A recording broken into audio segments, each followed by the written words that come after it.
MLS and NBA did as well. They said in a statement that the health and safety of everyone is of the utmost importance. Games will continue as scheduled, though just closing of this locker room is a temporary situation for them. Anthony Rizzo was asked about this. He says it is kind of crazy what is happening. He said personally for him, he's going to take precautions, but he also is not going to live his life scared, Len.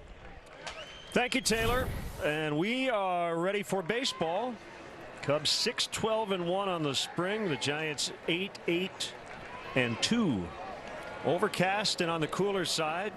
And maybe some rain a little later on this afternoon. Ian Happ against Johnny Cueto to get us started. And ball one. What's up? You just try to put Babe in a corner. Lord knows I was trying. We're saying 70 degrees, but the breeze has a little bit of a chill. 2-0. Let's go. You want to see some good rips. You never know what you're going to get with Johnny Cueto, both in terms of what he's going to throw and what it's going to look like with that delivery. It gives you a lot of different looks. A little shimmy shake, a little Louis Tiant imitation, the hesitation sometimes. He'll quick pitch you. Right now he's just trying to find the zone. And he does, according to Paul Clemens, today's home plate umpire. We'll get you the rest of the Cubs lineup here in a second. Cueto now 34, and he gets a ground ball to the third baseman Evan Longoria in the shift. Cubs lineup brought to you by Blue Cross Blue Shield through it all. Here comes Anthony Rizzo, followed by Baez, Schwarber, the DH Contreras, Hayward in right hitting sixth. Caratini catches and bats seventh. David Bodie in for Chris Bryant at third and batting eighth. Nico Horner hits ninth.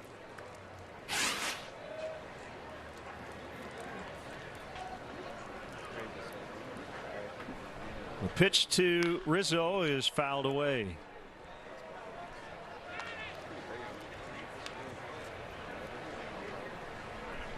Grandstand is pretty much full here at this downtown Scottsdale ballpark.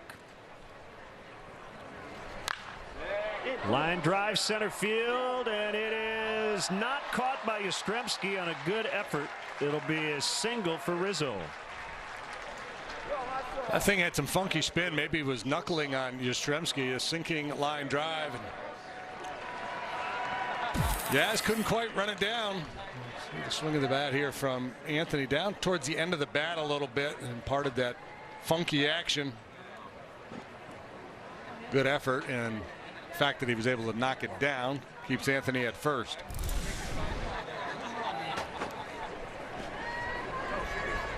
Here comes the shortstop, Baez. Bobby hitting .409 on the spring with a couple of home runs. Belt holds Rizzo, and the breaking ball misses low and away.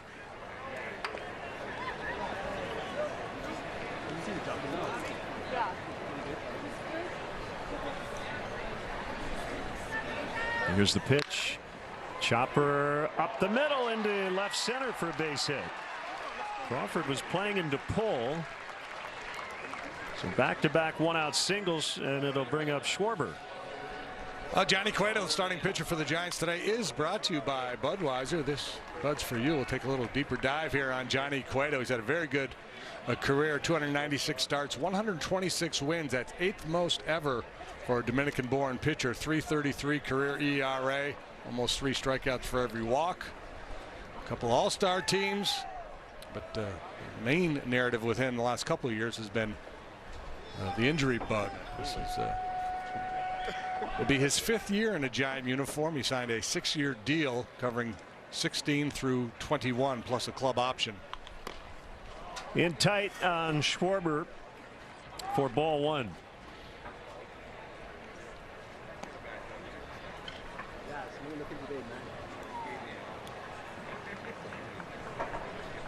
Now, Tommy John surgery happened in August of 18 for Cueto. That's a strike.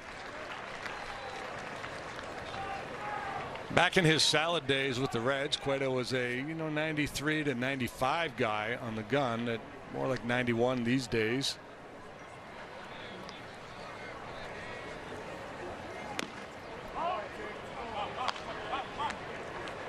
Working quickly. It's 2-1 on Schwarber. I believe it was Kyle's Cactus League debut way back when, on his birthday, hit a grand slam in this ballpark. That'll dribble foul.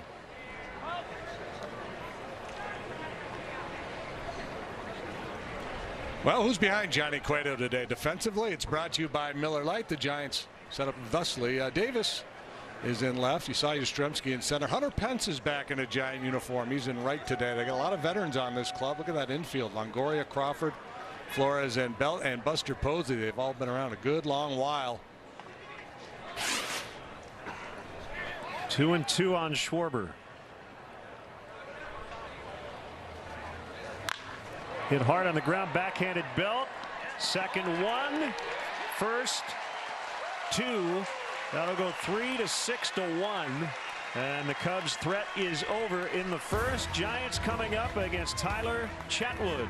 That man right there. Giants have a new manager, and here's his Giants lineup, brought to you by First Midwest Bank, helping you build business momentum. As JD said, it's a veteran-laden crew. Yastrzemski's second year. Made his debut last year, but then Belt, Posey, Longoria, Pence, Crawford coming off a rough offensive season. Jalen Davis in left, Wilmer Flores at second, and the pitcher will bat today. That's Cueto.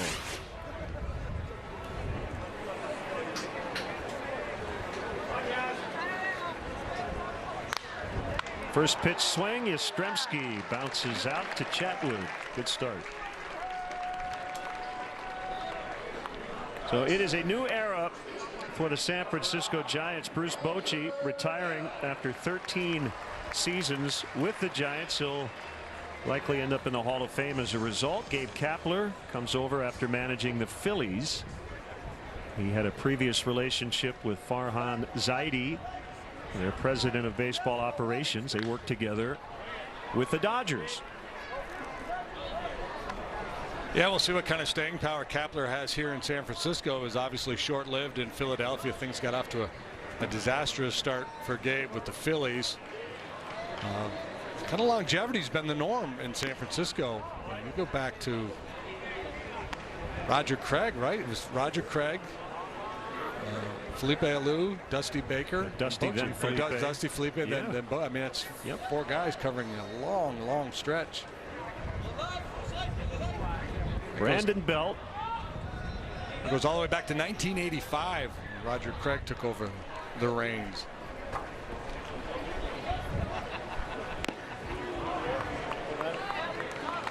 Two and one. Belt has a good eye. Good glove man. We saw him start that double play down the top of the inning. Fastball 95, but outside and high. 3-1.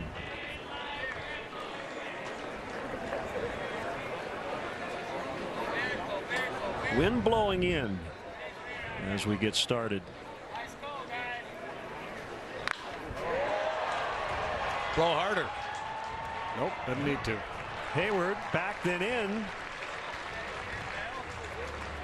Well, let's focus on the Cubs starting pitcher Tyler Chatwood. It's brought to you by Budweiser. This Bud's for you. This is the pitch mix we saw from Tyler last year. Most of his work out of the pen, a handful of starting assignments, 71% of the time heater, and it's kind of an equal mix of curve, cutter, and changeup. Buster Posey hoping to be healthy this year. Hip surgery a couple years ago and kind of lingered last year. His power has gone way down. 12 homers combined the last two seasons, slugging under 400. And he's down in the count, 0-2.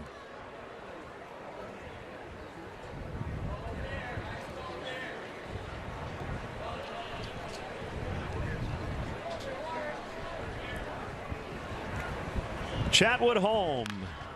Tapped foul up along third. You see a little, Victor, you can read his body language, a little incredulous with the location of that when he set up over in the left-handed batter's box. Looked like they were trying to throw a cutter.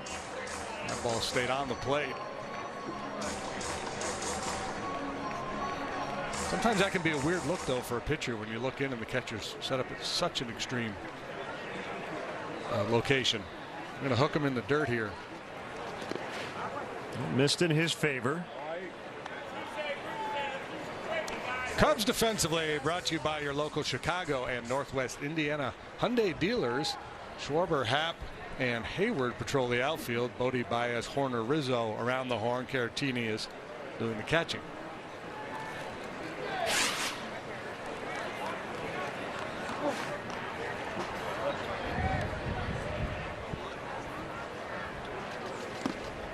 Fastball that time, low and outside. Thanks to Cole Wright and Mick Gillespie for hanging with me and the crew in Las Vegas. Thanks for everybody for the pickup and all the. Hey, how you doing, mans? I was with you in spirit. I know you were.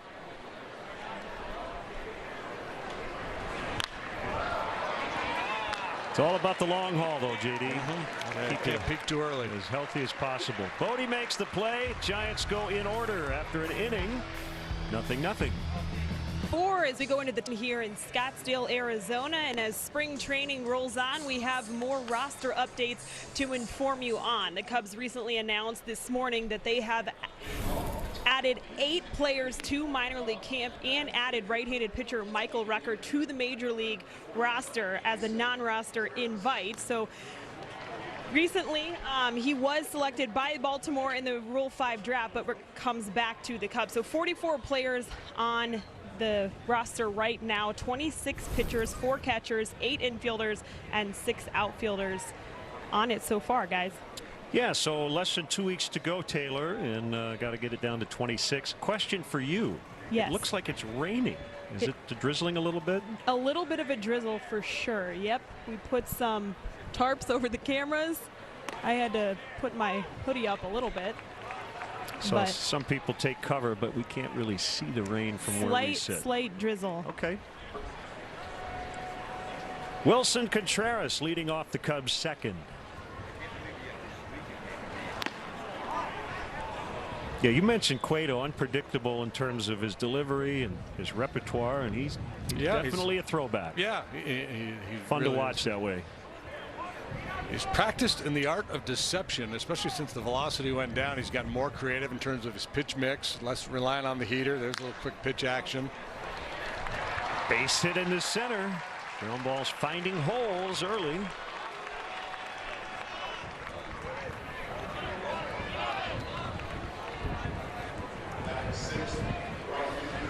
Not always your fault, but showing up and being able to work when you have a big contract matters. And he, unfortunately for the Giants, has been unable to do it a lot these last 2 years. It's a 6-year, $130 million deal, and part of the reason why I think the Giants signed him to that deal, 1, he was really good, but 2, he had been very durable throughout his time in Cincinnati. So they felt very comfortable making that kind of an offer to a pitcher who had some mileage on him when they did sign him. As I said, it's an inexact science, and sometimes guys are luckier than others, but Maddox and Glavine are the 2 guys I always mention. The most underrated and one of the most important parts of their careers is that they never got hurt. Yeah. There's a huge value in making those 32, 33 starts every season. Yeah, and that's part of I think what's going on. Well, it's always been part of baseball, but it's an area of focus for a lot of clubs now, trying to identify whether it's mechanics, body type, pitch mix, arm slot, whatever contributes to a long, healthy career for a pitcher. You feel more comfortable when if you can come to some. I don't think you're ever going to know, right? 100%. Right. But if you can get better at it, identifying that guy, then you feel more comfortable signing him to the 9-year, $340 million deal or whatever it is. Or even when it comes to drafting kids out of high school and college, with all the biometric, biomechanical information they have, they could probably project to a greater degree now than they used to be able to, whether a guy was going to end up needing surgery. I don't know the answer, but part of me thinks that some of it is never going to be totally figured out, right? That injuries happen. The Fergie Jenkins of the world and Tom Severs and John Smoltz, and that they were freaks. Yeah, Nolan they were Ryan, just different. How can you be a power pitcher for 27 years, 300 innings a year, walking a bunch of guys, 300 pitch outings?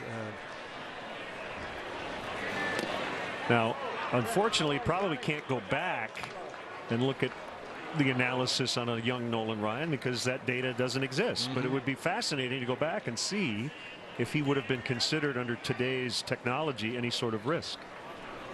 Yeah, or would they have said this is an outlier, this guy. Oh, they got him. Wilson was leaning and Cueto nabbed him. Yeah, that's another part of Cueto's game. Pretty good at controlling the running game. Quick feet on the pickoff move.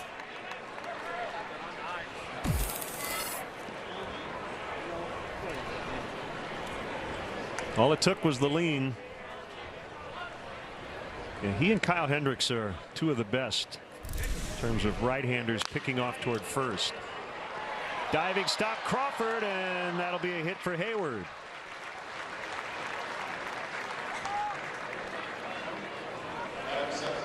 Well, fourth hit already for the Cubs here this afternoon. Kind of a soft line drive by Rizzo. 3 ground ball hits. Giants are being pretty aggressive with their shifting, but the Cubs are being able to find some holes on that infield. Now Caratini, the catcher.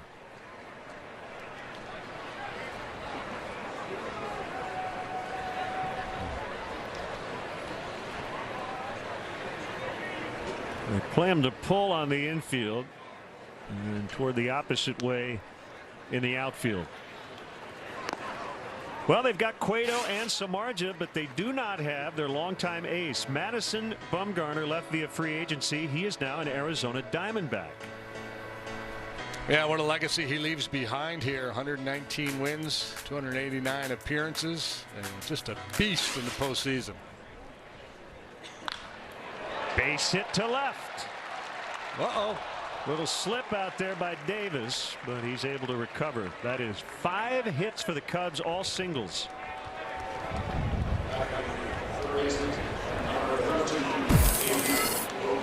Well, just keep pinging away. Fastball up.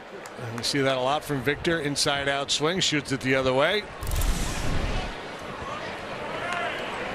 They're having a very nice spring, well up over 400 batting average. David Bodie playing third. Well, that pickoff now looks pretty big. Cubs have 3 hits here in the second.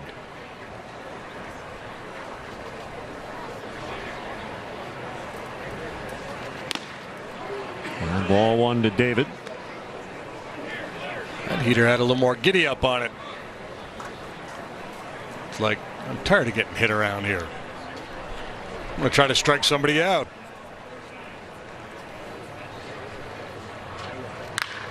Ground ball into center. Hayward will be sent by Venable. He hesitated briefly, but he will get in. It's 1-0.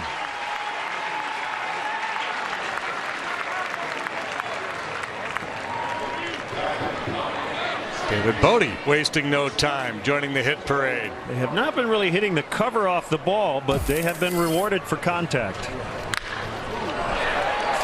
just kind of a lazy little cutter or slider maybe up in the zone.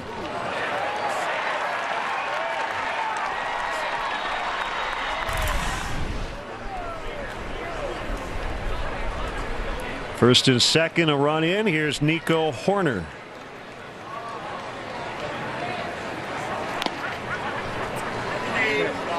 Outside, ball 1 on a slider.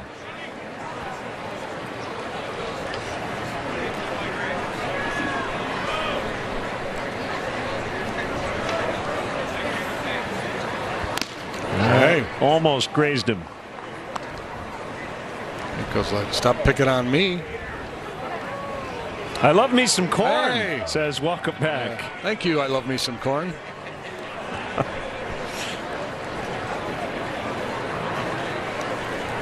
I wonder if that's a reference to some of the corny jokes we tell. Maybe. I wonder when he or she tried to register that handle.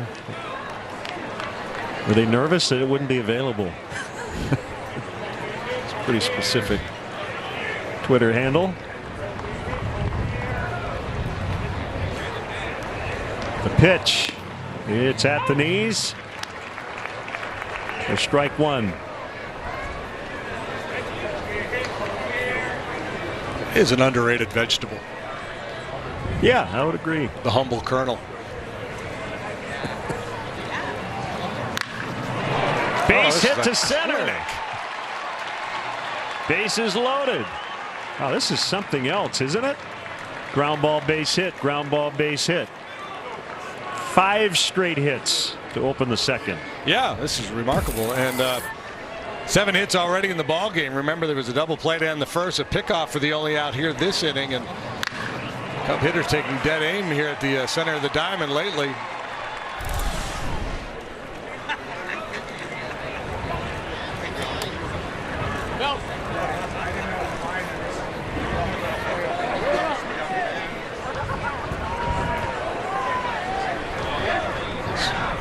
Pitch to contact thing can be overrated sometimes. It can. Batting average on balls in play is what, 900 so far? Yeah.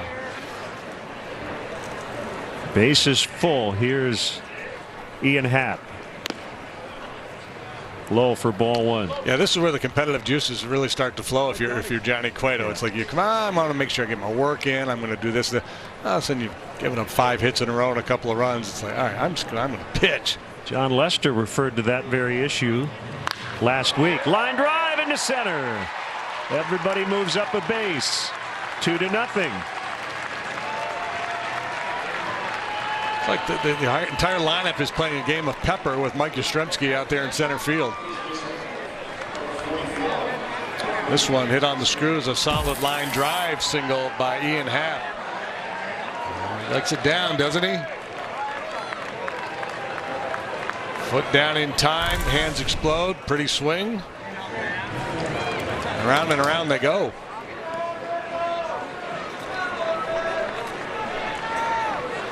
Seeing some movement out in the Giants bullpen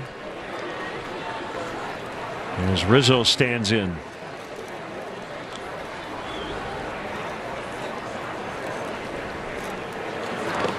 Knocked down by Posey. Yeah, Lester, after his start last week, he said, you know, you're trying to get your work in, but ultimately you want results. Nobody likes to get knocked around. Yeah, there's a lot of spin that goes on in spring training. You know, I think we're all, as players, we're guilty of it. You get knocked around. I was just working on some things. You pitch really well, we get great results. Results matter, man. I get paid to get outs. That's why I'm here. I don't care if it's July or November.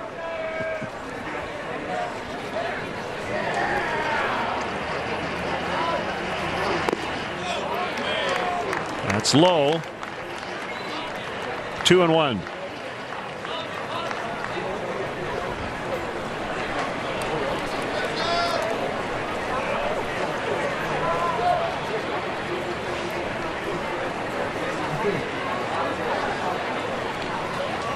Six straight hits.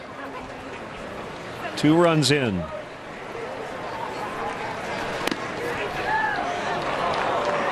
Three and one. Johnny's not having a lot of fun right now. Get the feeling sooner or later someone's going to hit one over the wall or off the wall and clear the bases. Rizzo would be a good candidate. He's been known to do that from time to time.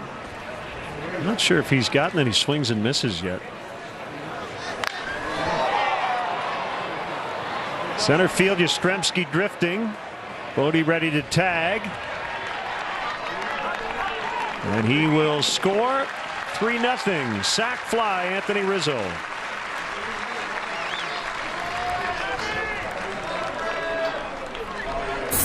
This memorable moment brought to you by Prevagen, the #1 pharmacist recommended memory support brand. October 7th, 2016.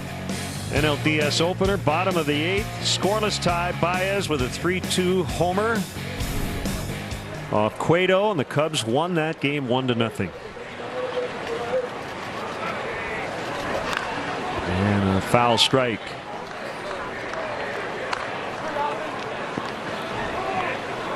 Wrigley Field was up for grabs.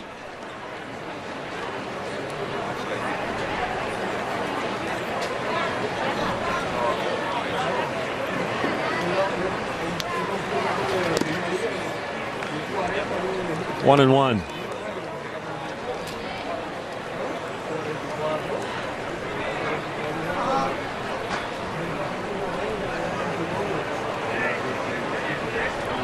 First and second, 3 runs have scored. And Cueto fires and in on Baez's hands, and he fouled it away.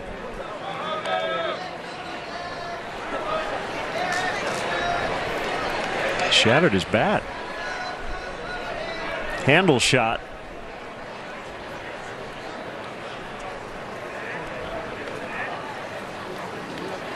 Javi rocking the shades here today, even though it's not a particularly bright afternoon.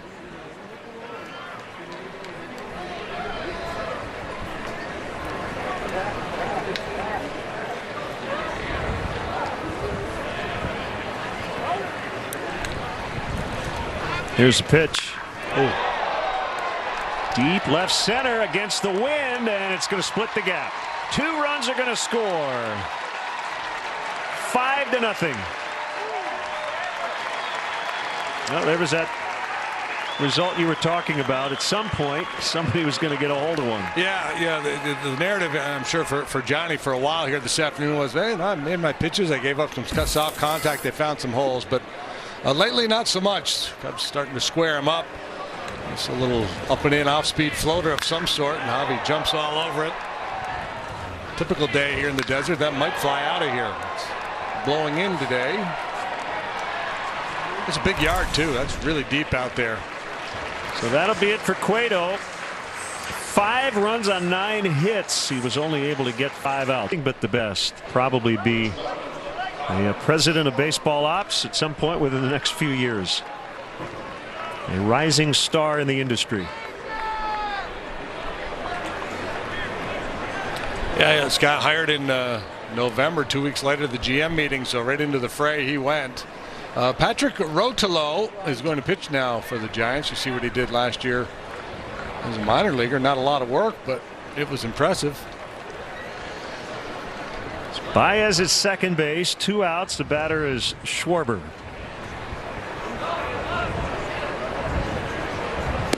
Breaking ball, strike. My parents, Joe and Sharon, are hanging with Glenn and Kathy Hackney in Siesta Key, Florida, having a beverage, watching our game on Marquee Sports Network. So hello to them.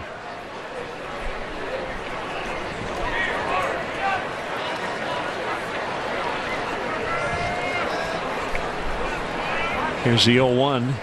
It's downstairs. Rotolo, Yukon product.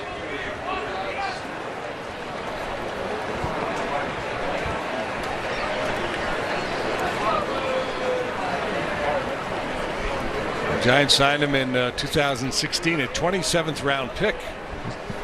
Minor league numbers have been eye-popping. 86 hits in over 135 innings and almost 200 strikeouts. And you can see he's put together. Got some funk in that delivery too. Strong legs. 5'10", 220. Called strike 3. A hit parade for the Cubs here in the second inning. Contreras, Hayward, Caratini, Bodie, Horner, Happ all started the inning with a hit. Cubs scored 5 times. Many of the world's greatest players. Qualifying rounds for the 2021 World Baseball Classic take place March 13th through the 25th in Tucson, AZ. Get your tickets today at worldbaseballclassic.com.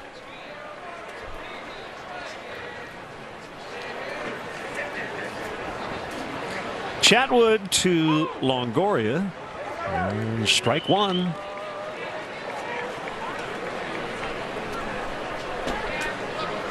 Still looking for his first home run this spring.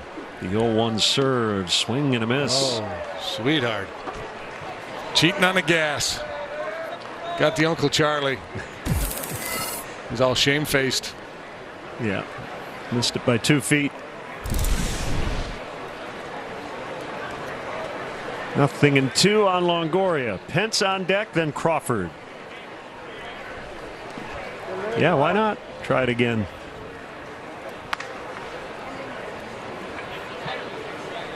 I talked in the outset about the Chatwood's changeup. You're more likely to see that against left-handed hitters. He may throw it to a righty on occasion. Looks like we're going to do a little cutter action here, maybe. Got him looking. That was a clinic.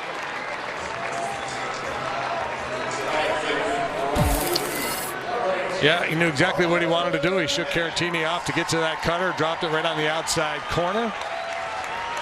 Not a fun AB for the veteran Longoria. A lot of those numbers as a Rocky against the Giants. And here is Hunter Pence back in San Francisco. Pants are higher than ever. Yeah, I was going to say they're shorter than ever, but yeah, they're the same. Higher and shorter. Oh yeah, nice comeback here last year with the Rangers. I'm not a prude or anything, but that's starting to really push the envelope.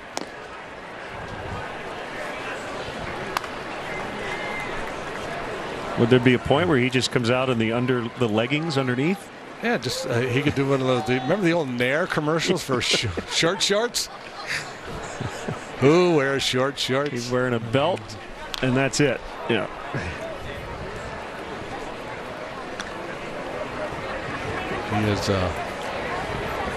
He became and remains a cult figure up there in San Francisco. They love him.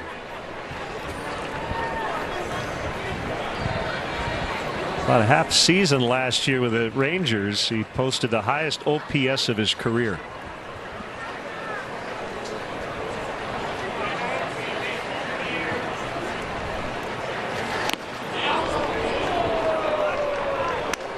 Two and two. That fastball clocked at 97 from Chatwood.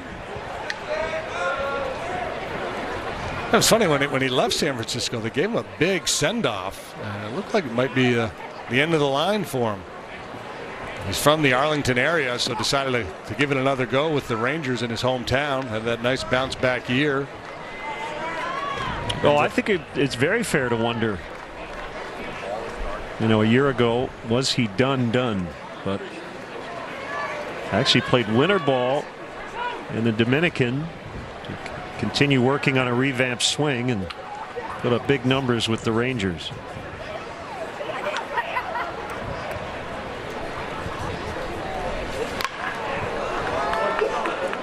He might be the most nervous at bat in the game, man. He's all fidgety and twitching.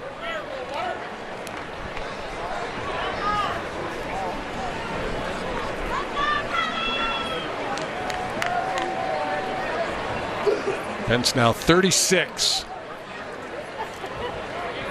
He's put together 6'4", 230.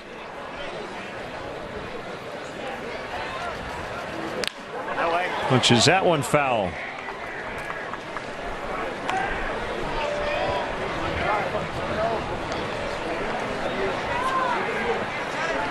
Nice crowd on hand on this Tuesday afternoon. Cubs were off yesterday.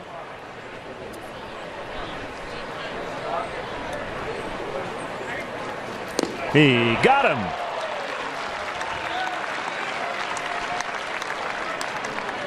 Well, so much for that theory that it's hard to be sharp an inning after your team bats for a long time, because Tyler did have to sit and watch for quite a while, and he's come back, punched out 2 in a row here to start the home second.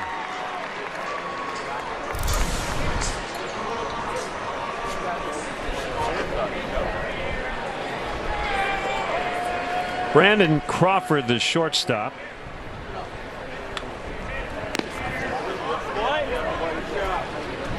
Good sinker at 96, just off the edge. Let's see if he mixes in a changeup here to Crawford. Only 3 qualifiers finished with a lower OPS than his .654 last year. Good contact, and that's their first hit.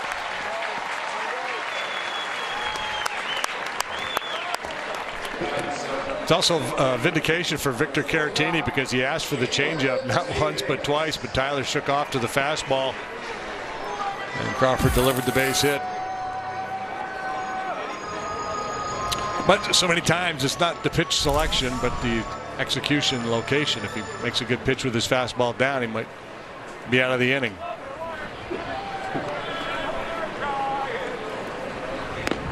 Jalen Davis looks at a strike.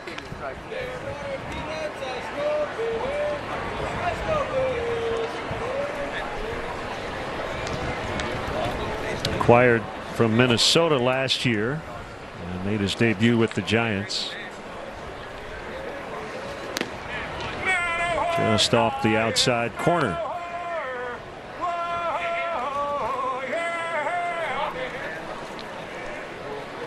Ooh, we got a hot one somewhere. Do you hear that guy chanting? Yeah. Yeah, we need to find him.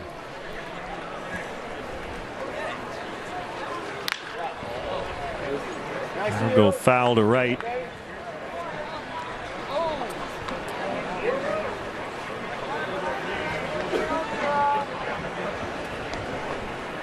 What's our vendor? Is that vendor? Yeah. Number 47, we heard.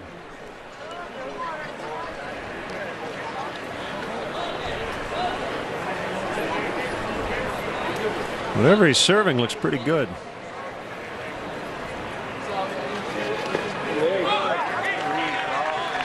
Crawford advances on a wild pitch.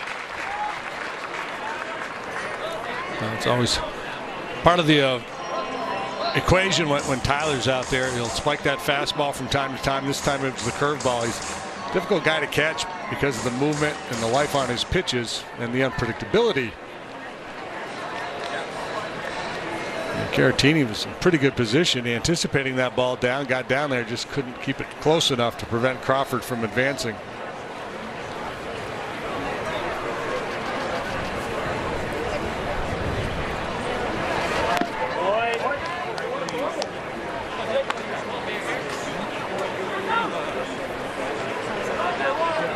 You've heard the term effectively wild for a long time, and maybe it's overused, but I think in Chatwood's case it applies, right? Because there are some really big misses. Yeah, and we've already seen a few today, but they haven't hurt him. And again, if you know, big miss called strike 3. If it's in the dirt and it's an 0-2, it's usually not damaging. Right. Andy Green, the Cubs' new bench coach, will join us live from the dugout. Cubs leading 5-0. Bench coach is with us from the dugout. Hi, Andy. Hey guys, how we doing? Doing fine. How about the first 2 innings, man? That's everything in play was finding a hole. You love to see that. Yeah, it's a lot of fun. Johnny Cueto can be tough. He can drive guys crazy, but we put balls in play back up the middle of the field, and you know, didn't punch out at all. Saw a lot of really good results. On the other side, in the other dugout, facing and watching Tyler Chatwood, I'm curious to get your thoughts as an outsider and now seeing him work every 5th day. Well, I thought what Tommy did with him last year and what the staff did with him last year, he looked so different coming out of the bullpen, and he looked electric, honestly. And I think for us going into this season, he's carrying that right into spring training. He looks great. That might be an error on Longoria as Contreras is aboard. I was going to ask Andy, what's the call? Hit or error on that one? It's going to be an error, but I'm always pulling for a hit for our guys every single day of the week. Yep. Here comes Hayward. So Len asked you about from the other side. My question is kind of more general, but along the same lines. Knowing the Cub personnel from a different organization now, being with this group, and anybody, you know, of the core guys with Baez, Rizzo, Hayward, Contreras, anybody actually different than you assumed Have you been surprised in any way by any of these guys? Been impressed a lot by this core group of guys. They know how to play the game of baseball. They've been taught very well. They understand what they're trying to do. They're guys I watched from a distance and really respected what they brought to the ballpark every single day. Had a blast with them. A lot of personality on this club, so we've had a lot of fun through spring so far. And I think if somebody's jumping off the page at me, Victor Caratini, standing here on deck right now, the kind of quality of at-bats he has consistently, it's off the charts. You're talking about a guy that doesn't play every single day and can give you that type of an at-bat when he comes into the game. Incredibly tough out, knows what he's doing behind the plate. One of those guys that holds a team together that not many people are going to talk about. 1-0 on Hayward, and this is low and outside. We talked about Jason last week. He had a game where just made all the right decisions, and I believe you were mic'd up on that particular day singing his praises. He does a lot of things that don't show up in the box score. Yeah, you're right. He's a pro's pro. Out in the outfield, I think that day he cut a ball off in the gap that kept a guy at a single that would have been a double on almost any other outfielder in the game. We rolled up a double play ball right after that, and you just don't realize those little things, how drastically they change the game in time. And Jay Hay does every little thing right in the outfield, and you see him leading this, hitting second here this inning, looking for a bunt opportunity. He's going to take anything the defense gives him, and I think he's the consummate professional, and to watch him go about his work early in camp, been really impressive, and he's a great example for our young guys. By the way, they gave Contreras a double. Nice. Yeah, I like that. That works. 10 hits for the Cubs. Here's Caratini. Yeah, but the former infielder in you is like really good. No error. Look, I let a lot of balls go through the wickets in my years playing baseball, and I got an error every single time, so I'm not sure the preferential treatment Longo's getting over there, but we'll take it as preferential treatment for Willie. He deserves that double. Now, one thing about you Cub fans may not know, and I talked to you about it last year, is you were a teammate of Yu Darvish in Japan. What was that experience like? He is a cult hero in Japan. It's amazing the following he has. I went over there the year after his team won the Japan series, and I remember walking through the airport going to spring training with him, and there was 150, 200 cameras, more media attention than I've ever seen in my life. Chicago, New York, anywhere. And they were all over him. And I was blown away by him at 20 years old. He was the best pitcher in that league, and come full circle now and to be on his staff and to be around him again. It's fun to see how he's grown up, how much personality he has. He's a funny guy, man. He's a lot of fun to be around. And the way he finished last year was he was the best pitcher in the game the last couple months of the season. He was as good as was. Did he speak any English at all when you were a teammate of his? Because I am totally impressed. No, I'm really impressed with his English and the fact that he dropped the interpreter last year and really has connected with the media and the fans here. No, at that point in time in his life he didn't. I didn't speak hardly any Japanese. I could ask where the bathroom was, and beyond that, like, I was pretty worthless over there. But he was, for me, just so impressive on the mound, his professionalism. He could do anything with a baseball. And now just getting to know the person, he cracks me up every single day. He's a blast to be around. When you go play overseas like that, do you get a better appreciation from not just Japanese players or Korean players, but even guys from the Dominican or Venezuela that come to the States, don't know the language? What a big challenge that can be. Yeah, it's a great point you make right there. I developed a lot of empathy because I struggled over there. I didn't play well, but culturally it was a tremendous place. It was a great opportunity. I learned a lot about myself and developed some empathy for younger guys that come to the States from foreign countries and how hard that is to assimilate to a different culture and perform on the field at the same time. A lot of growing respect there. Bodie will knock in Contreras, and he's on his way to second. And he's got a double, and it's 6-0 Cubs.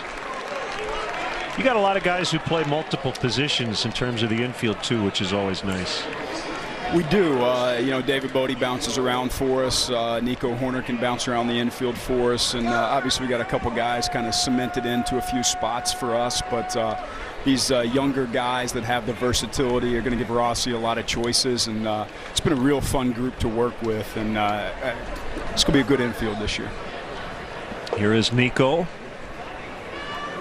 Another run in for the Cubs. So we had Nico last year in San Diego. I got to see his debut firsthand. Oh, that's right, yeah. I've always, since that day, hated him a little bit because he got his name chanted in my home ballpark his first day in the big leagues. I was there for 4 years, and the only time they chanted my name was fire him in front of it. So he got his name chanted a lot. It was impressive. Yeah, from Northern California, so he had a lot of family and friends make that trip, and he was done for the year. And because the Cubs had injuries at short, they needed him, and he really came through. Yeah, he was impressive for a young guy, coming from done from the year to playing as well as he did. You can see why when you get close proximity to him. He's wired right for a young guy. He learns quickly and very impressive. We've talked this spring about some left sides of the infield around baseball. This might be as good as it's ever been, right? You had Machado and Tatis. Cubs have Baez, Bryant, Story, Arenado, the Cleveland tandem. There was Rendon and Turner, Washington. I mean, it's really impressive, isn't it? Yeah, there's some real talent. I'm partial to the two we got here. I think KB is as good as there is in the game, as productive as going to be at any third baseman, and Javi's as fun as there is to watch. I'll put Javi and Fernando Tatis, having managed Toddy last year. Those two guys, if I had to pay money to watch any two guys in baseball play, they'd be at the top of the list. They just do things you just don't expect to see. It's extraordinary, and it's fun to watch. Is it fair to say Tatis will be an MVP at some point? I mean, in the limited time we've seen him, Andy, it seems like there's nothing he can't do. Yeah, he's impressive. I guess if the new manager doesn't mess him up, I messed some things up, but I didn't mess him up at all. I can say that much. So, Toddy is he's capable of anything. The instincts are good as well as just the phenomenal talent. Yeah, he flashes the Javi Baez instincts. Yeah. Like a point in time when nobody else in the game is going to think to score, those two guys can score a run, and they can steal a base when nobody expects it. Yastrzemski will not make the play. 2 runs are going to score. Happ with a double. Boy, this has been fun. Guys, if we're going to score like this, I'll do a headset every inning. That'll be the best bench coach in the league right there. Now, how superstitious are you? Superstitious enough to talk to you guys again tomorrow if you want me. Rossi said, I'm just a little stitious, so yeah. Not super, just a little? Yeah, the baseball gods, it just feels like they do exist. It's hard to explain, right? Yeah, they sure do. Some crazy things happen on a baseball field. You become superstitious really quickly. Now Rizzo with 2 outs. And they have 7-0, but we've got 8-0. Just keep adding them on, guys. However many you want, we'll take. Yeah, it's a good day for the offense when the scoreboard can't keep up. The Cubs 6 straight hits to start the second. They scored 5 times that inning and have added 3 here in the third. And a 1-0 to Rizzo is bounced foul. Well, obviously the numbers on the scoreboard would not support this suggestion, but typically around this time of camp, guys get a little antsy, do they not? They're a little anxious to everybody's excited to first get here, then the game start. And now, are you sensing any of that kind of, I don't know if tedium is the right word, but restlessness? Like, let's just go start playing some real games? I think we all start to feel that way after maybe a few weeks of games. I think Vegas was a refresh for some guys just to get to new scenery, and then that off day yesterday came at a really good time for us, our first one at camp, and we haven't gotten a reprieve with rain or anything like that since the schedule started. So these guys have been going really hard since February 10th or 11th, and I think yesterday was a big refresher for our guys, and they're coming out. The drill work was crisp today, and the game obviously off to a good start. That will be the 3rd out. Always a pleasure, Andy Green, and yeah, good for 3 runs, so we'll do it again sometime soon. All right, thanks, guys. Thanks, Andy. Cubs bench coach Andy Green, all Cubs early. Hits through to lead this game 8-0.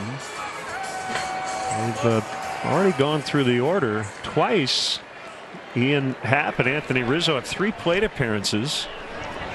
Flores will have his first of the day, hitting 8th for San Francisco. And a called strike. Pablo Sandoval, pinch hitter, is on deck.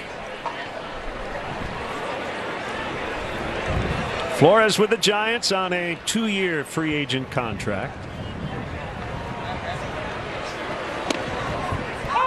Figures to see a lot of playing time against left-handed pitching.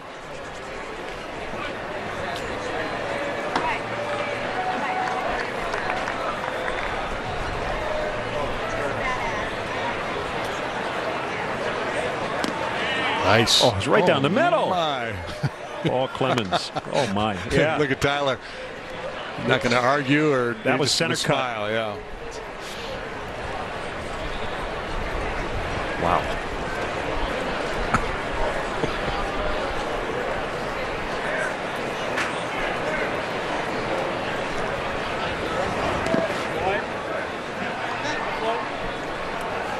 Well, Andy Green raised an interesting point with his high praise of Victor Caratini. So the question is, does Caratini get an opportunity to play a little bit more behind the plate, or does David Ross use him in the field a little bit? Yeah, I think that's early on the biggest challenge, especially with the off days in April, is making sure some of these guys who have had big springs are able to get their at-bats if they're not everyday players. Yeah, and you think about the workload, load management going forward through the season, and the hamstring issues that Contreras has had. Maybe it makes sense to give Victor a few more starts in the early going. And again, the 26th man, if you were inclined to carry a third catcher, that could get Caratini more pinch hit appearances, right? Earlier. Yeah. Most managers don't like exposing themselves to having no catchers available late in the game. Flores turns on one. So Chatwood had him struck out earlier.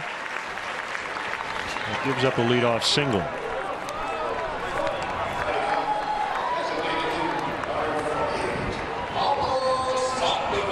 Well, Chatwood throughout his career has been really good at inducing the ground ball, so double play opportunity here with the Panda up. I would even say this, JD, even if they don't carry 3 to start the year, I'd have to think Rossi will use Caratini as one of his top pinch hitters, because he is. Look at that. That's a trick. Oh, yeah. Sandoval hit his bat twice. TC Chen.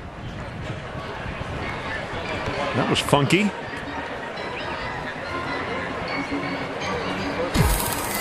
Watch this.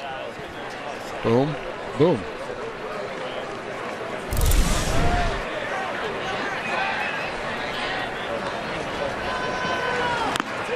I mean, you could argue based on the makeup of the bench that Caratini might be your top option, switch hitter.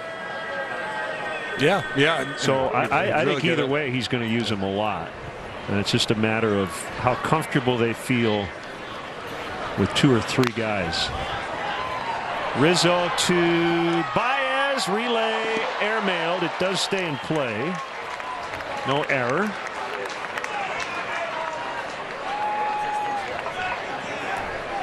A slowly developing play on this chopper. And Baez didn't have a whole lot of time out at second base. Flores bearing down on him, so he's not really able to step into this throw, just kind of a lean back and sling.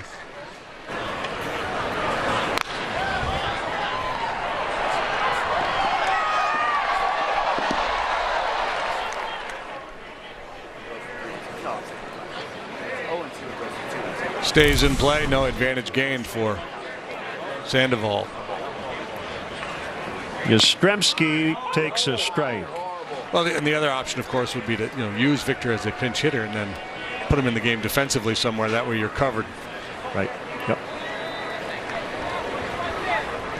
But with the Cubs being pretty set at the infield corner positions, that could be a little tricky at times.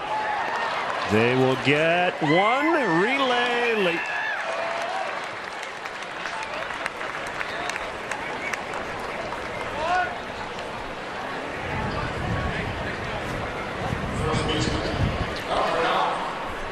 Well, another attempt at a difficult double play. Warner with that long feed to Javi at second. That was the difference maker.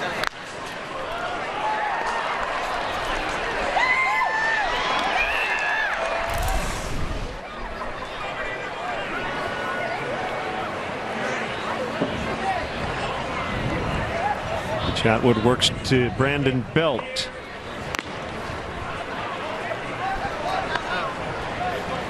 There's one other option here. That's the DH.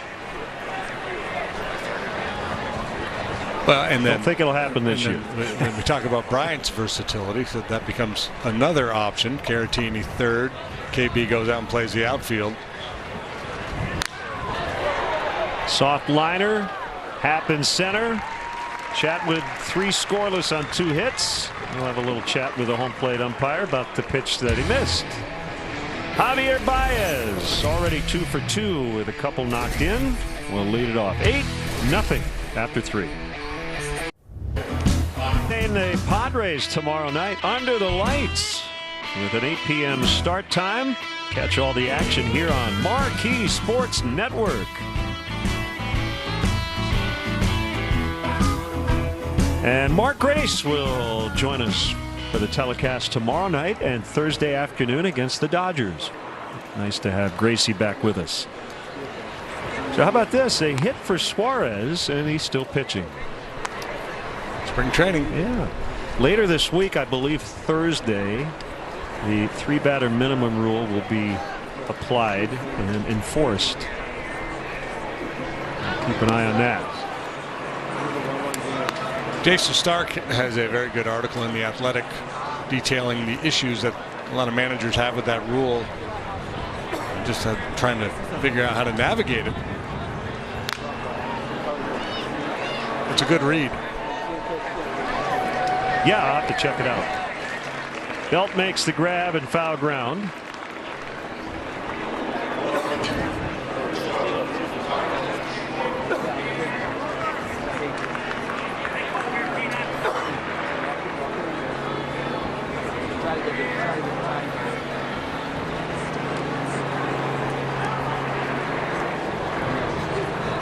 So Scottsdale Stadium, they renovated the home clubhouse. More renovations and upgrades coming in 2021. This particular park has been here since 1992. The Giants year-round minor league facilities will be at Papago Park in Phoenix, not too far from here. That's where the A's used to train. They'll have state-of-the-art facilities over there. Not a lot of room here in Old Town for a lot of backfields. 1 ball and 1 strike. This is kind of more of an old school spring training facility. This is what a lot of them used to look like. When I first went to camp with the Yankees, we're going back 100 years, mid-'80s. Fort Lauderdale, we had the main stadium and a half field behind it, and that was it. One of these big sprawling complexes that we see now. Glove saving a beauty. Longoria.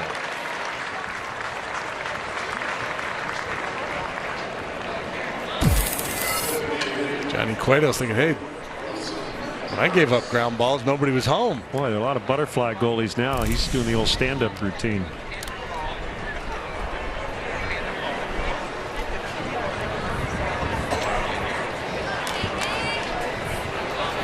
Now Contreras.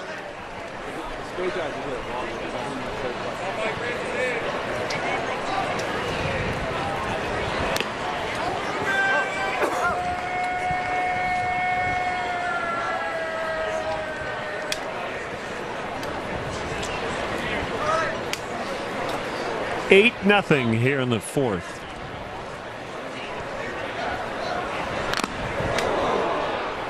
That one got the plate umpire Paul Clemens. He says, I'm fine.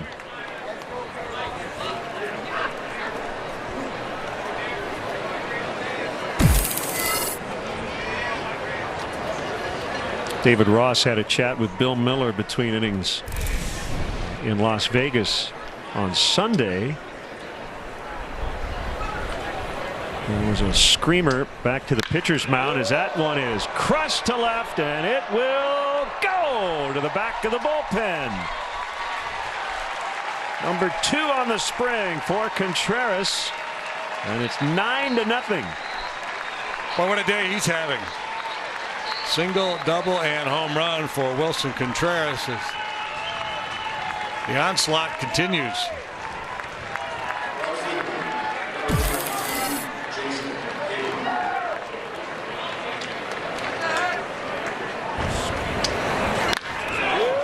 That's some serious bat speed right there.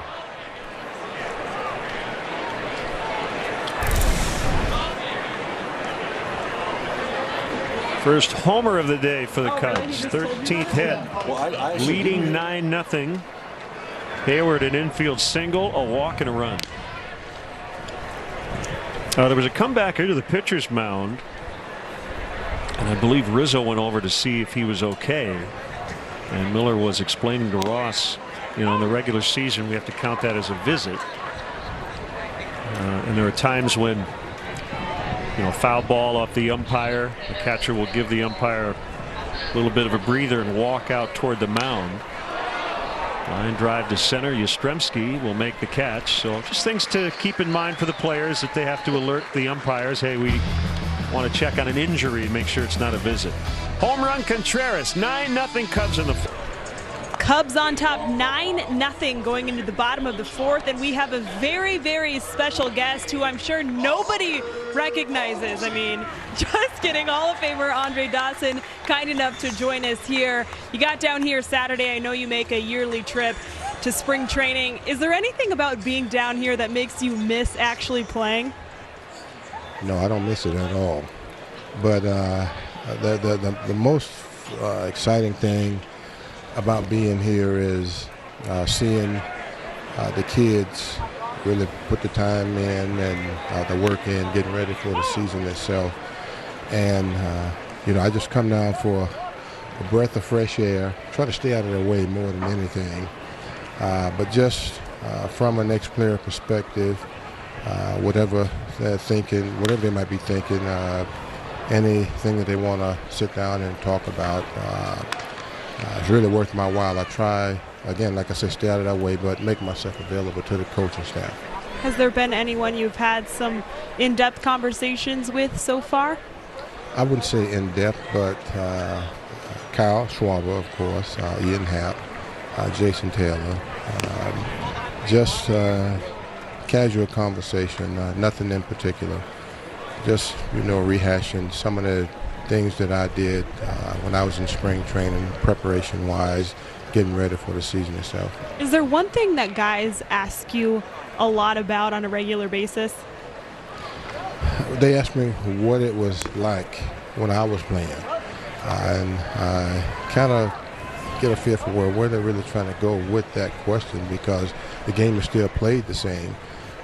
But just kind of in a general sense is just say, you know, hey, this is what I did to prepare for the season. This is what my routine was. I just tried to make myself ready for day one. I came to spring training already in shape, but make sure that when the bell is ringing, I'm ready to go out with the attitude that I want to play and be in the lineup every day, and trying to kind of give them the same general idea. You come here ready to play. This is just, you're getting the kinks out, fine-tuning your talents, your abilities, and just trying to see how far it can carry you during the season. I know you said that the game is still played the same, but overall it has changed since you played. Has there been any ways that it surprises you in how it's changed?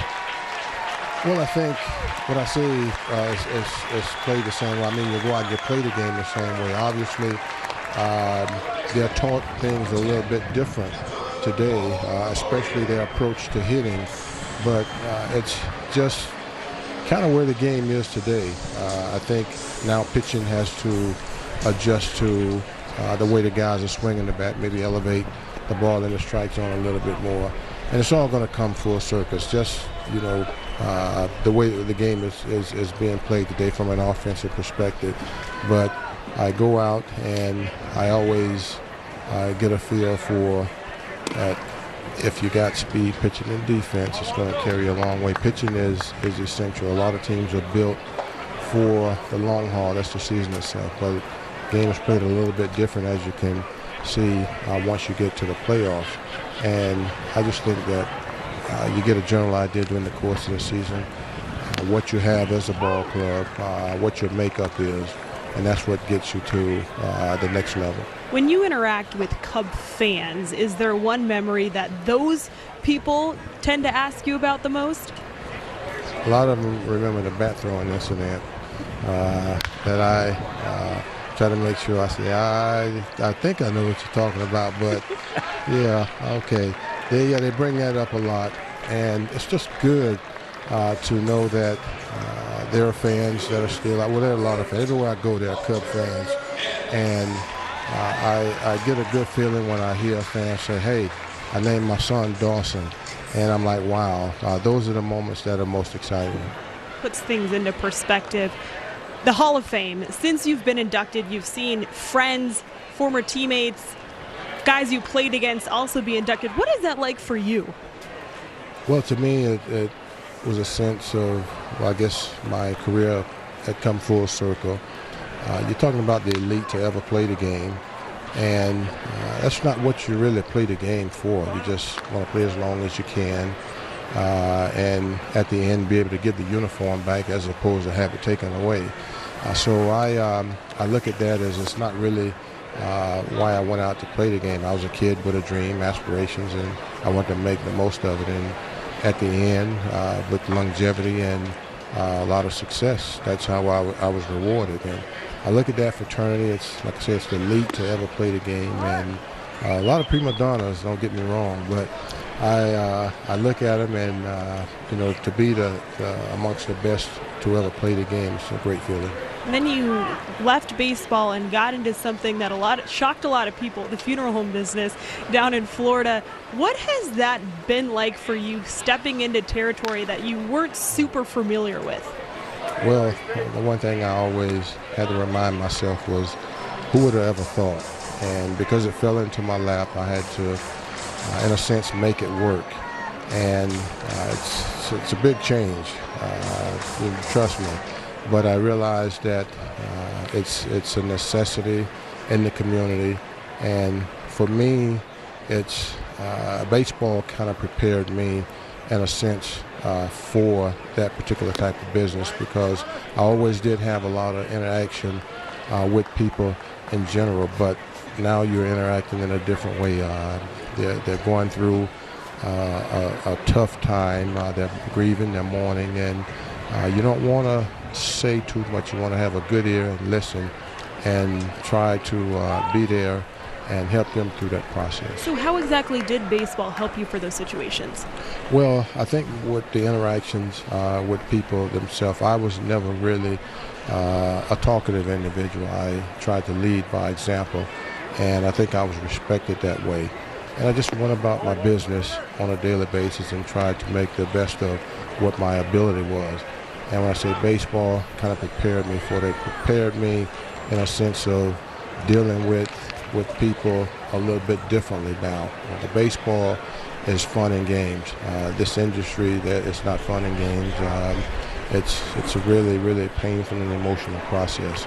And I was able to make the transition as a result of my overall time that I spent with fans and having the opportunity to enjoy those. When you're down here in Arizona, outside of spending time around the ballpark, around the guys, what do you do to enjoy yourself down here? Well, as I say, I stay out of their way for one. I come to the ballpark. I try and I know how I want to feel when I go out there on the field. My main objective is to go back home the same way that I came, and that's with nothing hurting. So I come in, I get my workout in, and I'll sit around and mix and mingle with the guys. I'll get dressed, go out, kind of evaluate, watch batting practice, and like I said, be available for the coaching staff if necessary. Once the game starts, I'm like a little kid again. I'm sitting on the bench just watching the kids play. What's the most enjoyable part about watching the kids play for you? Well, seeing how they aspire at this level. This is what they dreamed of doing.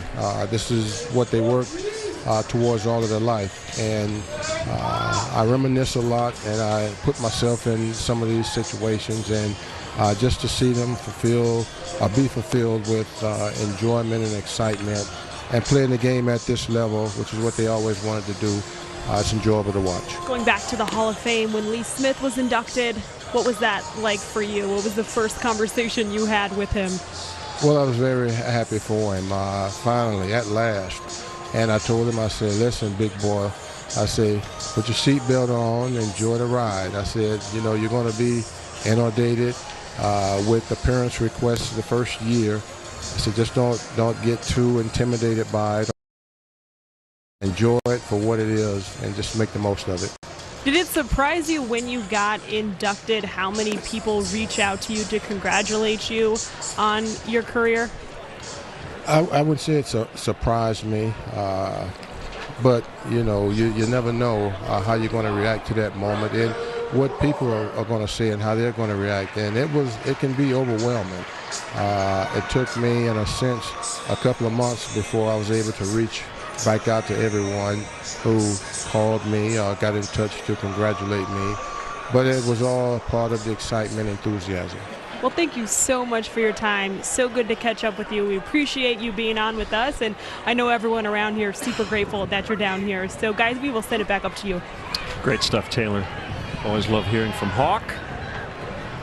Thinking about the '87 Cubs as Dwayne Underwood Jr. will face Brandon Crawford. 4 Hall of Famers, JD, on that '87 team that you faced. Rhino, Hawk, Maddox, Smith, and 2 guys, you know, Jamie Moyer, not a Hall of Famer, but Hall of really good. Hall of really good, and Rafael Palmeiro. Yeah. Really good players on a team that went 76 and 85 and finished in last. You just never know. Sutton was on that team. We'll have to ask him what happened. Zonk. Sarge. How'd they lose that many games? Whitey ball happened, huh? Yeah. I guess. Sutcliffe, Moyer, Maddox, Sanderson, Lancaster, Trout. Starters on that team. 3-1 on Crawford.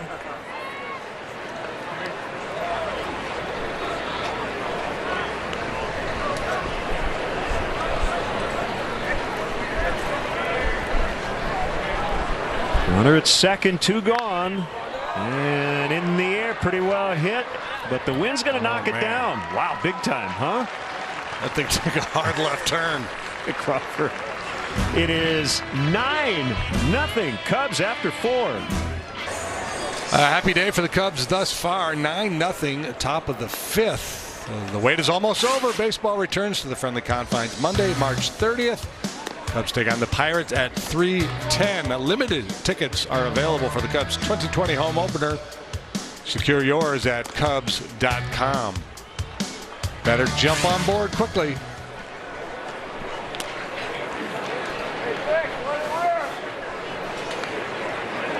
All Cubs so far. They'll bat in the 5th, leading 9-0.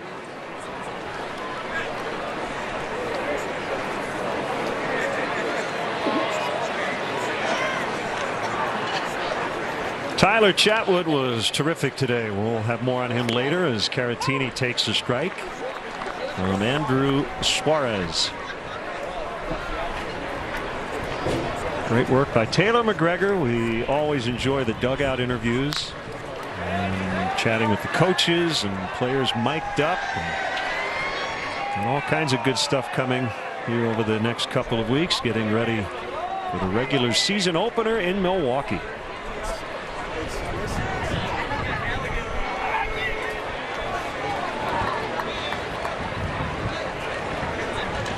Hawk said there's some prima donnas in the Hall of Fame. No way. I'm curious to know. I want names.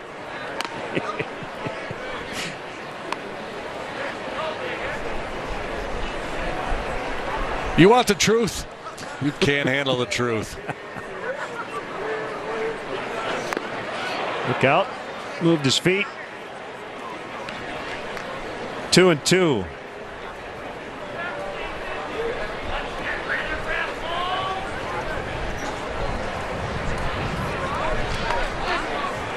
A lefty into his motion.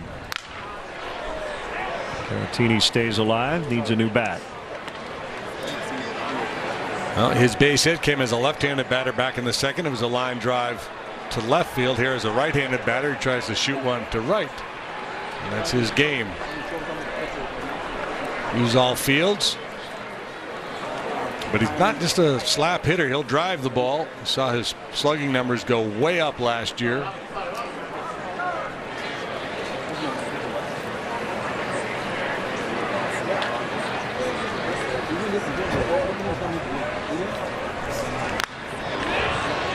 A pop-up that Flores will catch. Mark Grace, Chris Myers, Lou Piniella, and more take a seat at a star-studded round table in Cubs 360.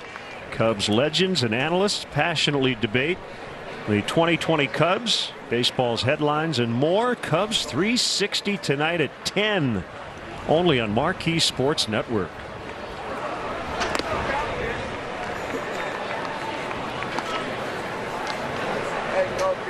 Figures to be a pretty lean year for the Giants.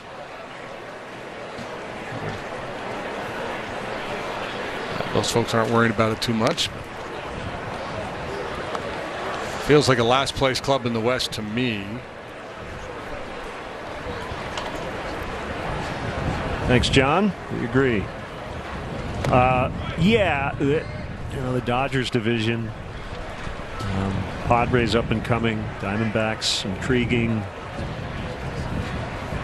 But the Rockies will be better than they were last year, and I think Farhan Zaidi is looking at the long term with this Giants club. I think the biggest question will be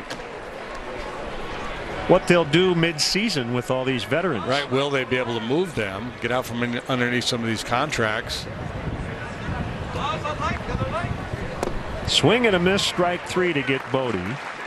Remember, that was the dilemma they were faced with last year with Madison Bumgarner, and they decided to go with heart over head, I guess you would say. They hung on to Bumgarner. It was Bruce Bochy's last year in a Giant dugout. But clearly, I think in hindsight, when you look back, you think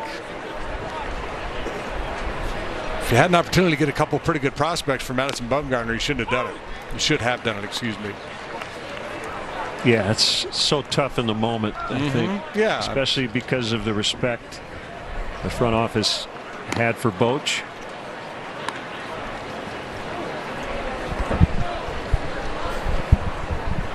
Yeah, and I don't know what, how much impact ownership had on that. Horner with a base hit. Because I would have argued if I was Farhan and I was told I couldn't trade him, I would have said, well, give me a 2-year extension then, because this rebuild is going to take a little longer now. Yeah. Horner on for the third time. Bruce Bochy should be a Hall of Famer, 3-time World Series champion with the Giants, and a long run with the San Diego Padres previously. One of the best guys around. What a career.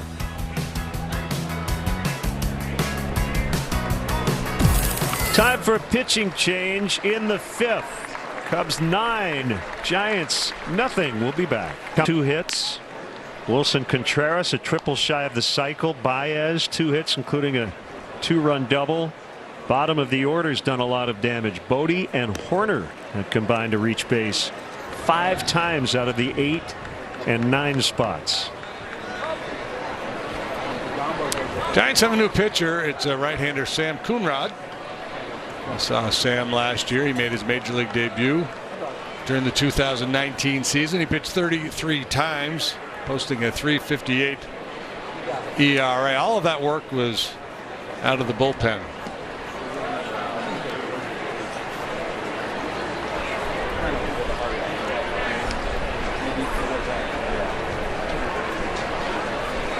Runner goes, and Horner's safe.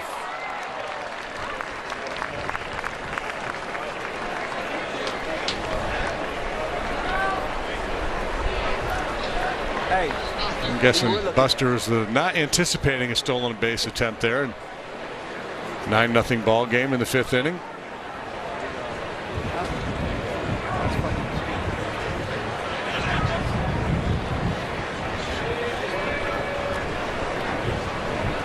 As we often say during spring training games, it's time for players to showcase their skill set. Game situation generally doesn't dictate how you play it in spring training.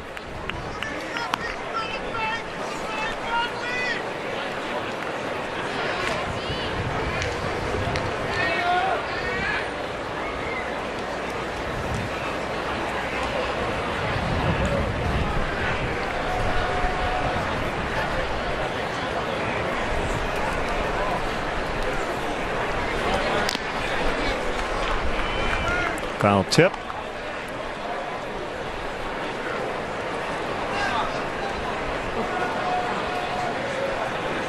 One and two to Happ.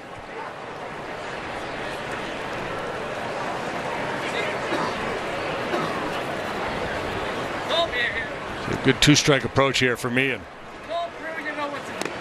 Nope, not this time.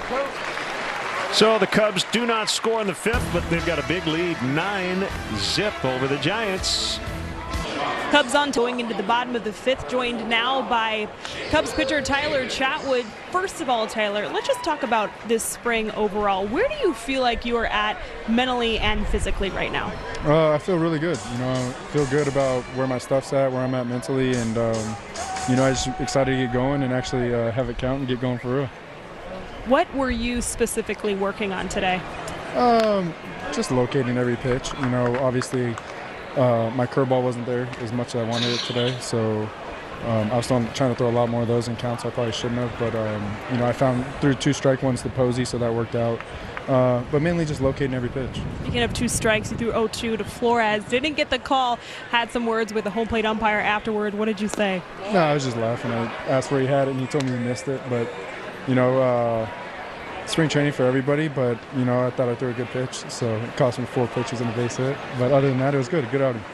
The longer you've been in the big leagues, and especially for you coming off of last year being in the pen, how do you use spring training now vying for that 5th starter spot? You just got to get yourself ready. I think I've been doing it. This will be my 10th year, so I think you just go about it as what do I want to get, what do I want to get out of these outings. And for me, I think it's just not being so fastball dominant, being able to mix everything and actually pitch and let everything else play.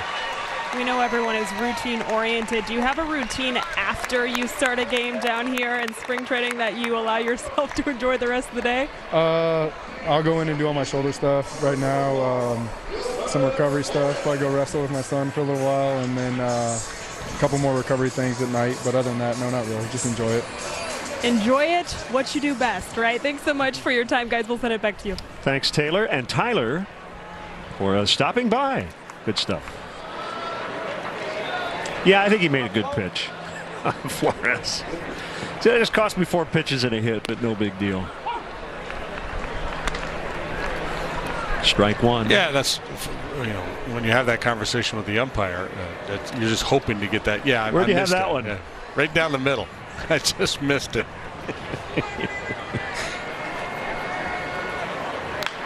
Fouled away.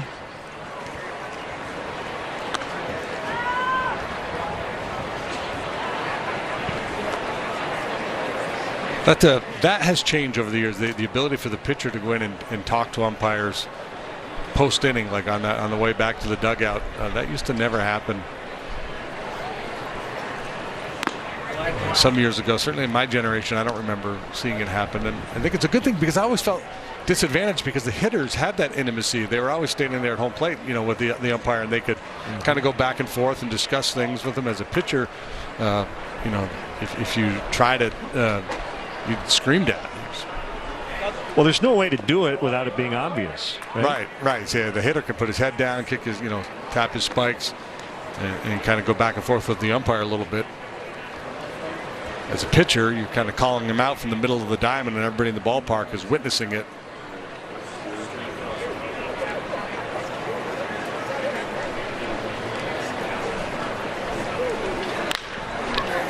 A bouncer to Baez, who will fire it over to Rizzo.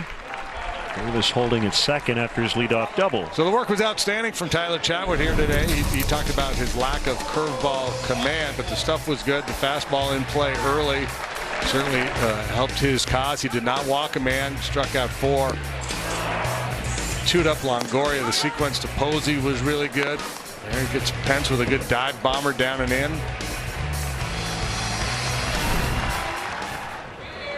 And the only downside, and it's not performance-based, it's just there weren't a lot of left-handed hitters, so he didn't get to throw his changeup very much.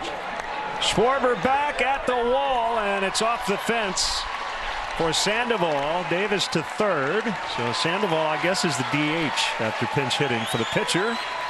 And they got 2 doubles here in the 5th. Still haven't scored. Second and third with 1 out. Yeah, Davis must have been fooled by this ball. The base runner at second base, you would assume he'd be able to score on this one. A little better read.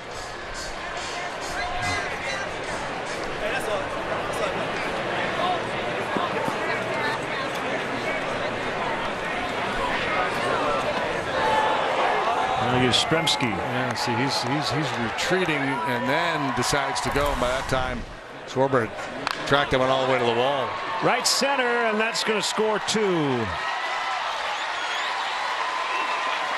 And he's on his way to third with a standing triple. 9-2.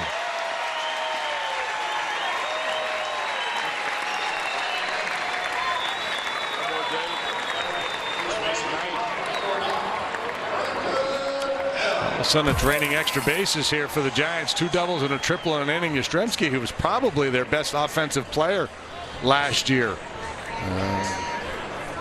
And what a 28-year-old rookie kind of came out of nowhere in a certain sense. Unloads on that one and not even thinking about settling in at second base.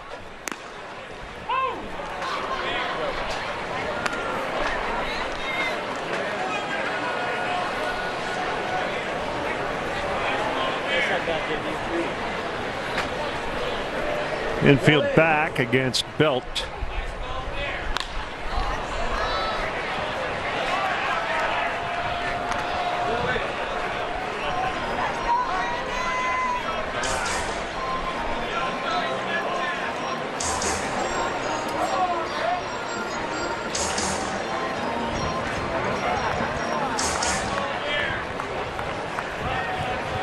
Chadwick Tromp is on deck.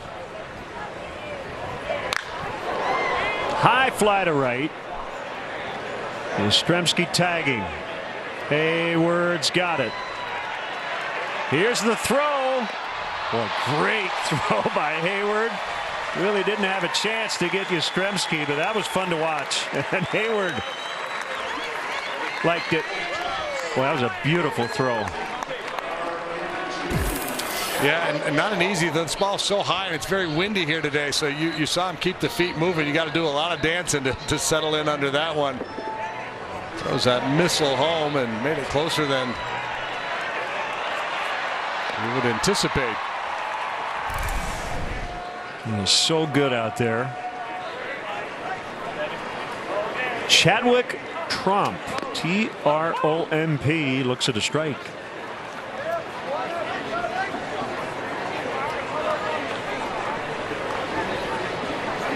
He is from Aruba. Longtime member of the Reds minor league system.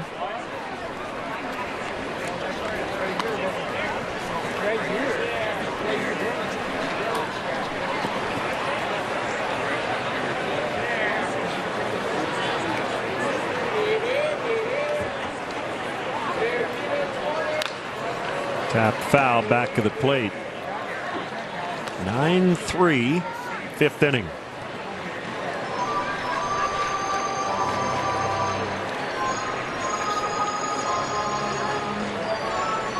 Dog eating licorice? Why not? What?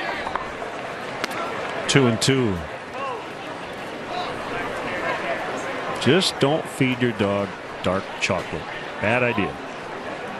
That's a big no-no. Called strike 3 to get out of the inning. The Giants do get 3. One was a sac fly, but what an effort. from the 5-time Gold Glover Jason Hayward. It's 9-3 Wednesday and Thursday. At the White Sox Friday in Glendale. Back home against Cleveland on Saturday in Mesa. And then Scottsdale, Cubs and the Diamondbacks on Sunday. Anthony Rizzo leads it off and takes ball one from Sam Coonrod. And the next 2 nights, or next 2 days, night day at Sloan Park, Dirt Cam embedded in the dirt near second base. So we'll watch Javi do his thing. Really looking forward to that.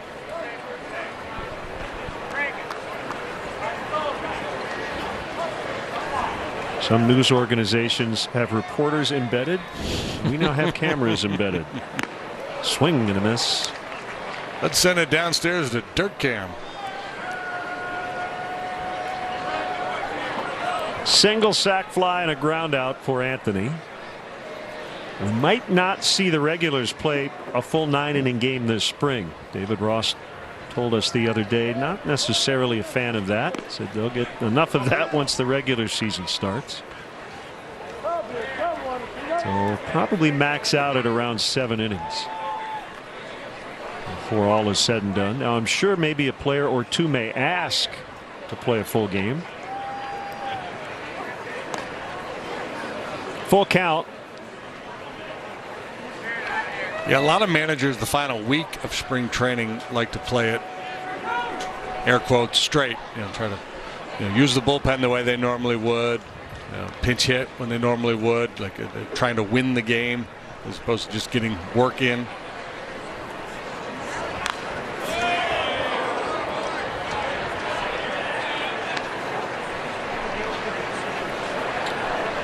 Special thanks to Tyler Chatwood for coming out and talking with Taylor.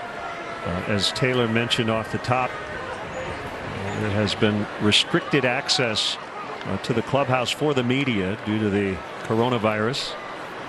And thanks to the Cubs media relations staff, they're doing everything they can to make sure everybody gets what they need. I guess as Mark Gonzalez and Jesse Rogers just tweeted, Chatwood actually did a teleconference with the writers just now. When he got on, he said, "Are you all 6 feet from your phone?" It's a pretty good line. Right. We have the technology, right? Sure. Probably. It's just a little more structured now for the time being. Pence coming in, and he grabs it. But in spring training, it is typical for the starting pitcher to be made available in the clubhouse before the game ends, like right now. We just had that interview that Taylor did with Tyler, and the writers would have to leave the press box to go down to the clubhouse to gather around and ask their questions. This actually is probably more convenient for them to be able to stay in the press box, keep watching the game, and conduct that teleconference. Baez takes a spinner low.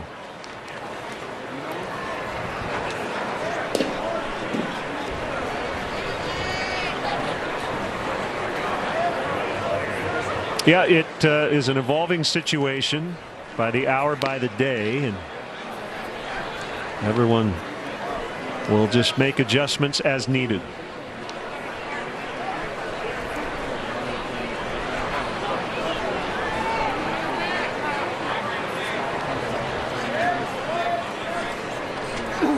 Two balls, no strikes. How hard is he going to swing here if he gets something to hit? Yeah, pretty hard, but just dribbled it foul.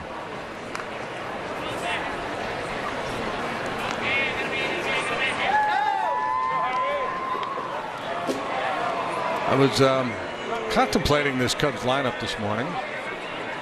Not this particular lineup, but what the lineup is going to look like during the regular season, with KB at the top and then Anthony and Javi and Schwarber in behind, and reasonable to expect,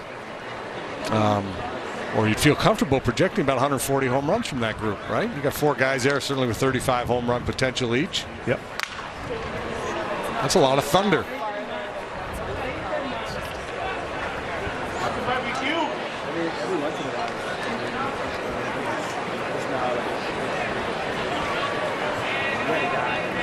KB's career best is 39. Schwarber hit 38 last year.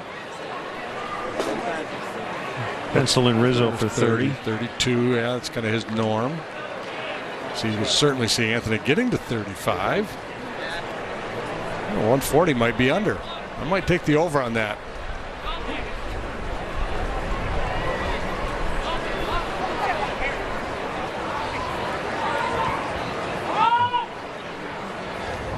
'34 was Javi's best. That was 2018. 29 last year, 138 games. Remember, he missed time due to injury.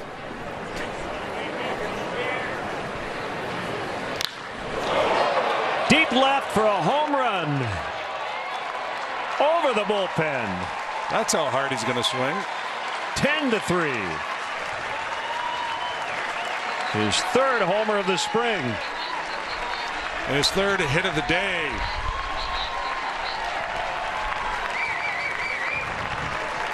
So he now, like Contreras, a triple shy of the cycle. Boy, it's going to be hard to claim the man of the match here today with all these guys. Change up. Gone. Oh, bad speed.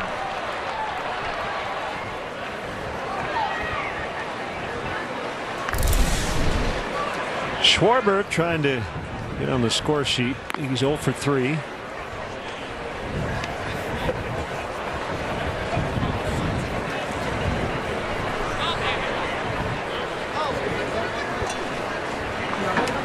want to send out happy birthday wishes to Cubs catching prospect Miguel Amaya.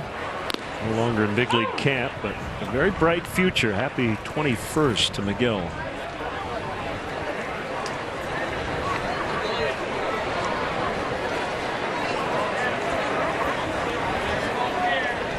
He was optioned to Double-A Tennessee today. Awkward swing by Kyle. Count now 1-2.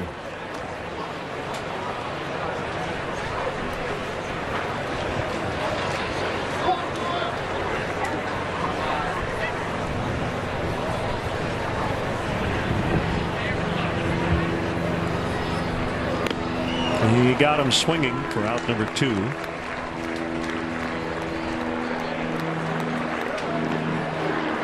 Check out all the premier club spaces at Wrigley Field. The Catalina Club, with a panoramic view of Wrigley Field, is located behind home plate in the upper level. Members enjoy indoor and outdoor patios, large retractable windows, and unique culinary experiences. For more information, visit CubsPremier.com. P.J. Higgins for Contreras.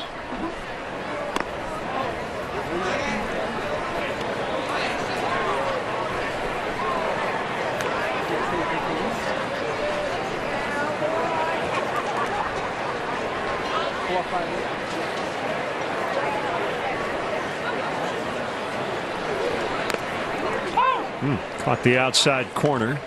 It's 1-1. That way, Sandy.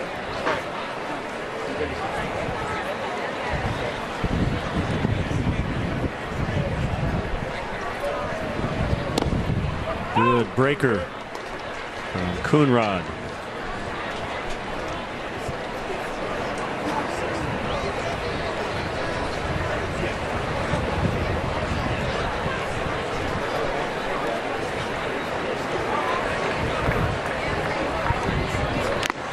Swing and a miss, strike 3. El Mago goes deep. Third hit of the day. Hitting well over 400. He's got 3 home runs this spring. Cubs lead 10-3. We're joined now by Cubs first baseman Anthony Rizzo. We have to start off this interview talking about Kevin. How is he doing so far this spring? He's good. He was mad at Emily and I because we were in Vegas for the weekend, so we had to leave him with a sitter. So he's excited to see us, and he was looking at us a little mad that we left him for a couple days. I know you put on social media that you don't even need to buy him toys anymore because he has the water bottle. What other toys has he found that you didn't even need to buy? He likes boxes. He loves the body armor water. Likes some shoes. He knows not to go with the shoes though, but he's great to have. It's fun to play with him every day and go home. It's awesome. Anthony, for you this spring, having David Rass as your manager, when we were in Vegas, I saw you guys at the end of the dugout. You just gave him a big old hug. What has it been like for you having him as your manager? It's great. I mean, the communication is as open-ended as it can get. The feedback is as open-ended. He holds me to a standard that he knows I hold myself to, and it's good because he's been in the trenches with me as a player and now as a manager. It's just kind of adding on to our relationship. How did you find out this winter that he was going to be your manager? Probably MLB trade rumors or Twitter or whatnot. It's a process that you respect. I try not to. I text him normal just as a friend and try not to ask him too much about what was going on, just because I know that process is hard for the Cubs to decide who they wanted and for him. And I'm happy the way it ended up. I know he holds you to accountability as far as your leadership in the clubhouse is concerned. Are there certain things that you feel like you need to do during spring training to make sure that this team is where it needs to be heading into the regular season? Just be myself. Just do what I do. And that's have fun. Pick everyone up, make sure everyone feels good, make sure everyone gets on the same page with a lot of the different plays we have defensively, offensively. We want to start locking in our approaches a little bit more here in the next week or so. But just be me, have fun, and that's what I'm going to continue to do. As far as baseball is concerned for you, what expectations do you set for yourself going into each season, the longer that you've been in the league? Number one is to stay healthy. You got to stay on the field, got to play. You can't do anything sitting on the bench or being hurt. So just to stay healthy and just continue to grow as a player. That's the main thing. Is I want to learn every year from the years past and try to put it all together. And the sky's the limit for me, and I always say that. And I just want to keep continuing to grow. What do you do to have fun, both in the clubhouse and down here at spring training? It's not hard. We have great guys, so it's just every day is something new. It just depends on what's going on, who we're messing with, and how we're feeling that day. So it's a new skid every day. Well, thanks so much for your time, guys. We'll send it back to you. Taylor, thanks. And Anthony Rizzo and his wife Emily with the new dog Kevin, which I think is just the greatest name for a dog. Yeah, I like that name. Dan Winkler, the new Cubs pitcher.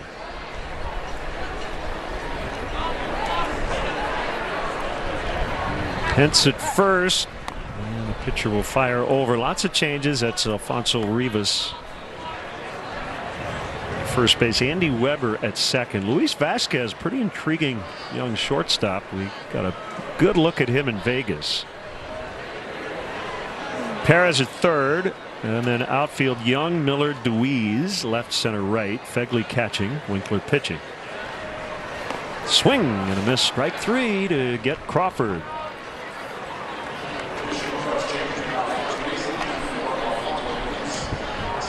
Well, outing number 4 for Dan Winkler this spring. He's worked 3 innings, allowed 4 hits, walked 1, struck out 5. Seems to have an inside track for one of these opening bullpen spots. So I am kind of a uniform geek. Yeah. And I love the matte finish on the Giants helmets, but one little unique thing the Giants do, I don't think any other team does with the helmet. Got the dude's name on the back. Right? Just put the name on the back. Some teams put the number. I think the Cubs have the player number on the back. The Giants put the surname. Just these little details that I find interesting.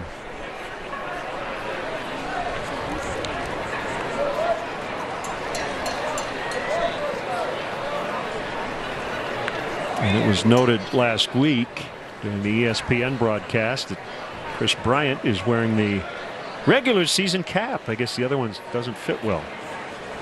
Yeah, you don't want to be out there with a bad look. You don't want to. Just bad. Want to be thinking about how your hat feels.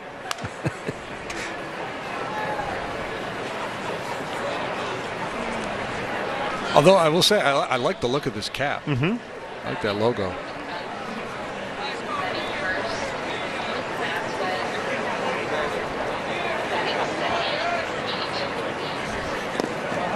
Fegley can't corral it, and Pence will move to second on a wild pitch.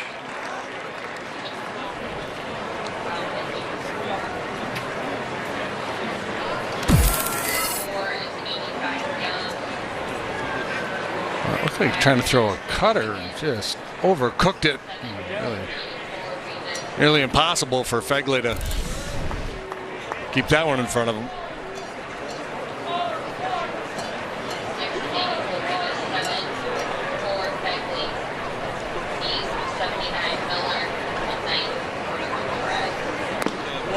Missed again. You wouldn't say Dan Winkler has a smooth delivery. It's full effort.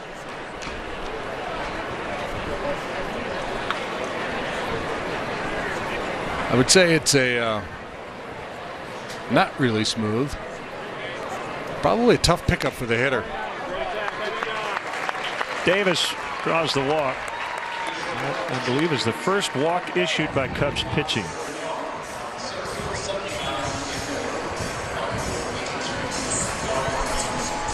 Colleen wants to know, what's your favorite part about spring training? I'll give you two answers. Weather is number one.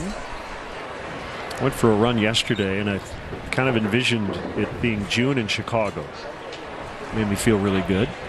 And from the baseball standpoint, I like watching the minor league prospects.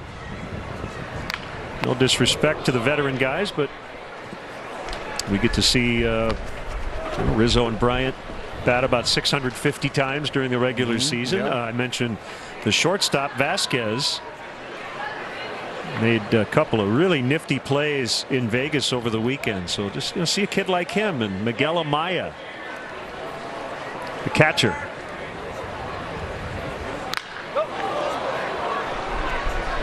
DeWeese in right, circling, and he's got it. Off to the seventh. Cubs 10, Giants 3. Time now for our Toyota home run replays. The official vehicle of the Chicago Cubs. 2 for the price of 1. Wilson Contreras had a big day, including that long ball, his second of the spring. And not to be outdone, Javi Baez jumps all over this changeup and crushes his 3rd home run here in the spring campaign. 3 hits apiece for those 2 fine gentlemen, including those long balls. It's like Danny Jimenez now pitching for San Francisco.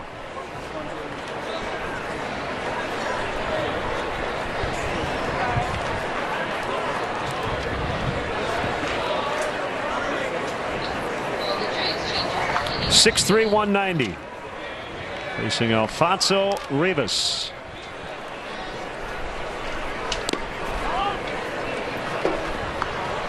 There's a Blue Jay farmhand last year, mostly at Double-A. This spring, 5 appearances and some good work for the young right-hander.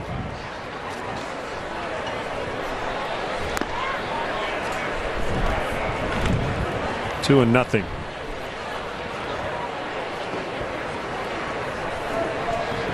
Who's the pitcher I saw a video of here recently? It was on Twitter somewhere, and I didn't get to dig very deep on it.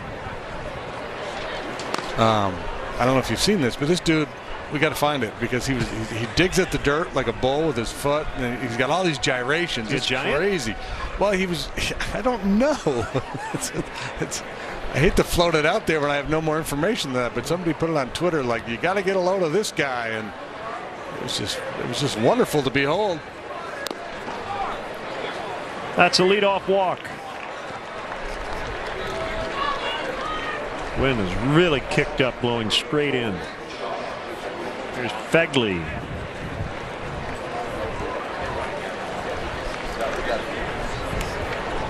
Yeah, I got nothing for you. So yeah, somebody will retweet it. It was out there.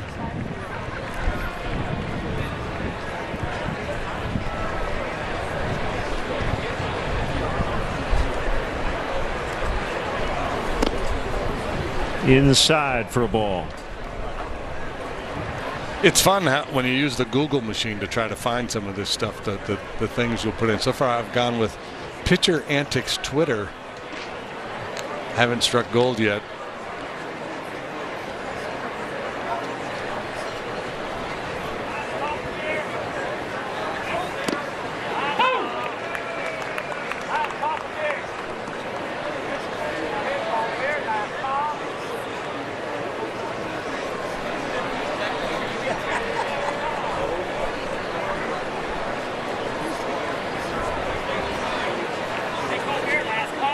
One and one. Pretty good lead by Rivas. Stay put. Doubt about it. Yeah, what's that guy's name on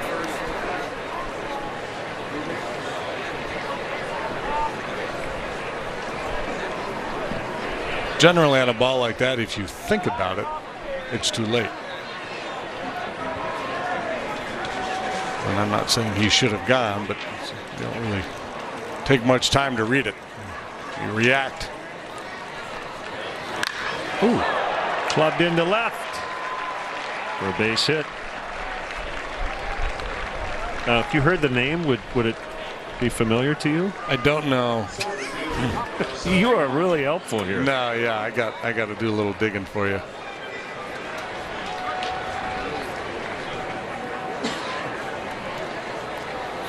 All right, well, we are efforting.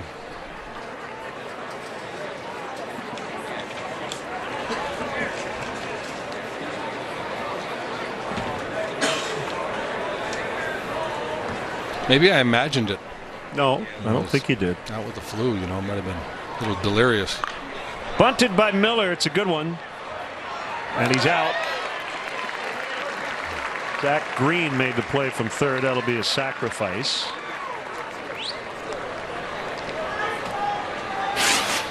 On Sundays, up to the first 1,000 kids 13 and younger receive the opportunity to run the bases, weather permitting.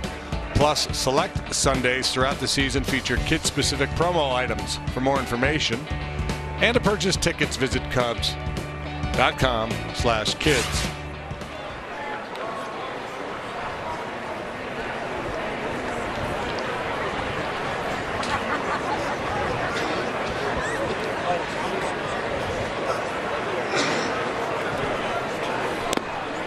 And Perez takes a strike.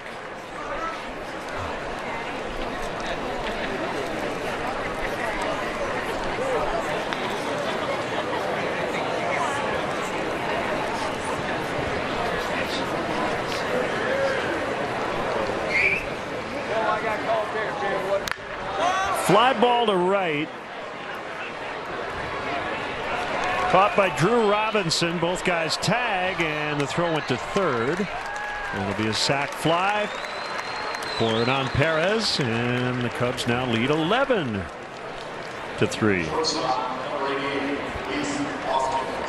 I think it's Yapson Gomez.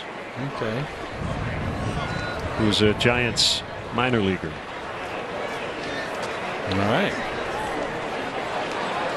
A lefty. Lefty sounds right, yeah. Okay. Thanks, Twitter.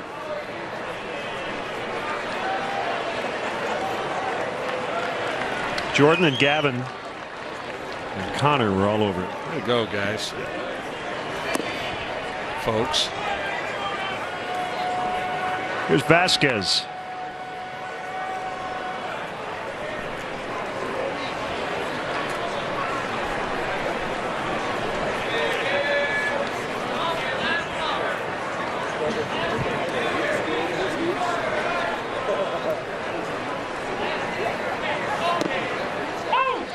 Got the call, even though it wasn't handled by the catcher Trump.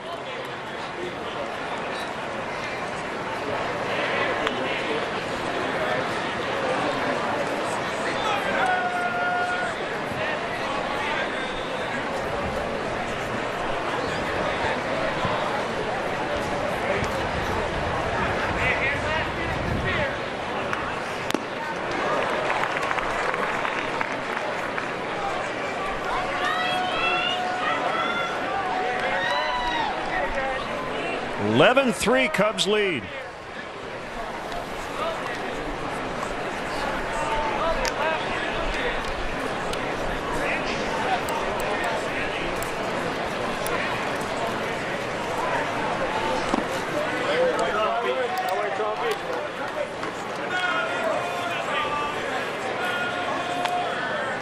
6 straight hits to open the second as the Cubs scored 5 times off the starter Johnny Cueto. Yeah, I'd imagine the Giants feel good that Cueto is getting his fastball up to 93 miles per hour. For him this spring, it's all about health. He got him swinging. Cubs get 1. Stretch time. It's 11-3.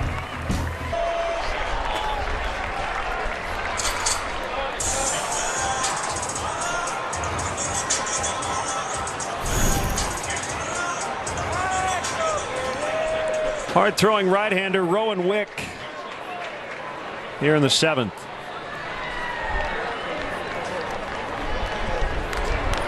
Became a big part of the Cubs bullpen in 2019. And a fastball strike called on Sandoval.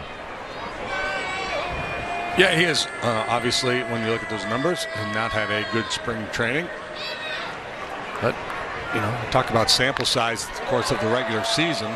Slicing drive will drop. Sandoval's got a couple of doubles in 3 trips.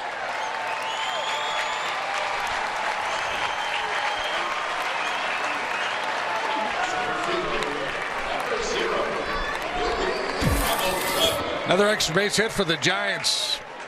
Sandoval stays back on that breaking ball and pumps it into the alley there in left center. Miller does a nice job tracking it down. So talking about small sample, and you know, it obviously is very, very small with less than 4 innings of work. He has given up a lot of hard contact. There's Billy Hamilton. Ground ball to the right side. Weber makes the play.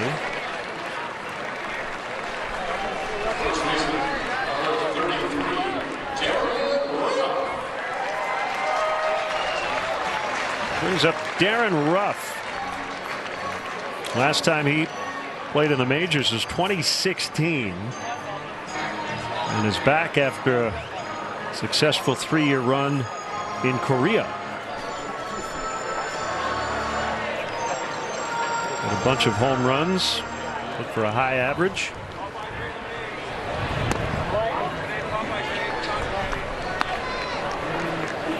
Former Philly. Yeah, he's now 32. He's having a very nice spring. 11 out of 24, a .458 batting average. He's hit 3 long balls this spring.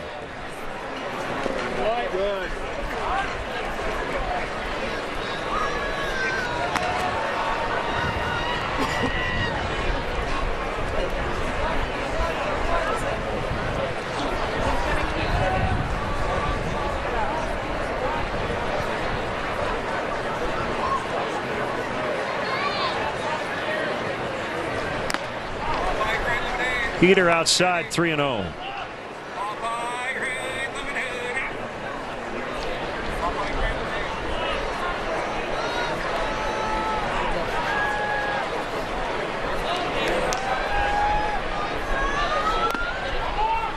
He walked him. Take a pitch.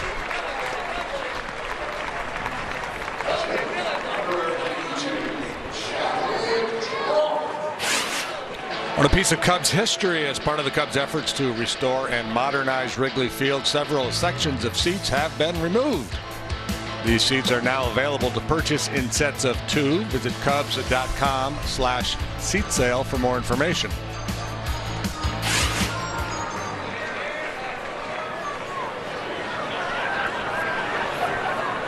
Cool, overcast, and breezy in Scottsdale.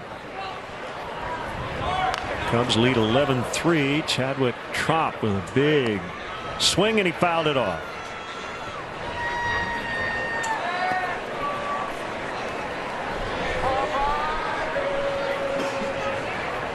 Homers today for the Cubs. Contreras in the 4th, Baez in the 6th.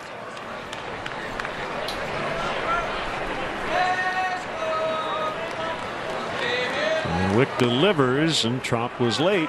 0-2.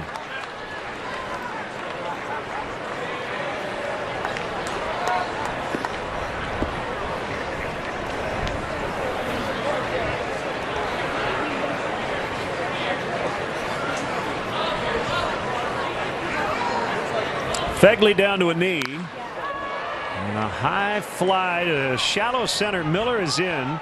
Come on, Pablo. Go, go, go. Oh, I wanted to see a play at the plate.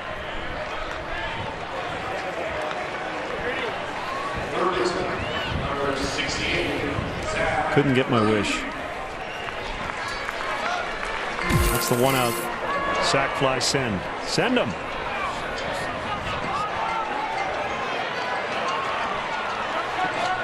Panda had no intention. Nope. And I think he would have been out.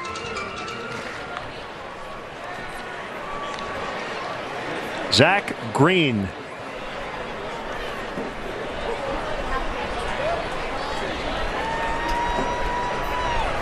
Now playing third. What if you had a timeout to use? What if you had like a one in play timeout? And what would you do with it? So like you're going down, you tag on that play and you're about halfway down the line, you see you use your timeout. Timeout. Everything stops. Yeah. Intriguing. What kind of meds are you on right now? This is what you get in the 7th inning of a spring training game. Yeah.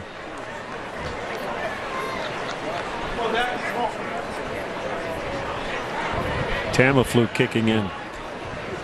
I remember when I was playing, we used to have those conversations in the dugout all the time about the different.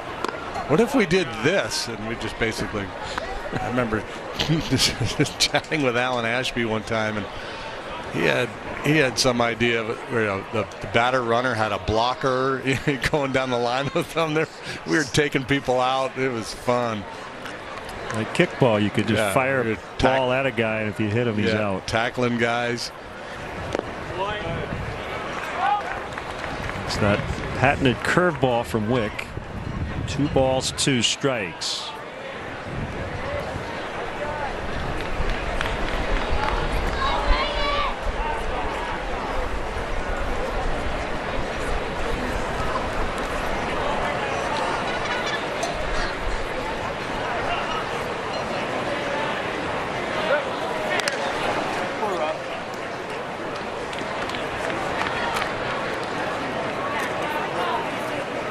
Cubs have out hit the Giants 16-8.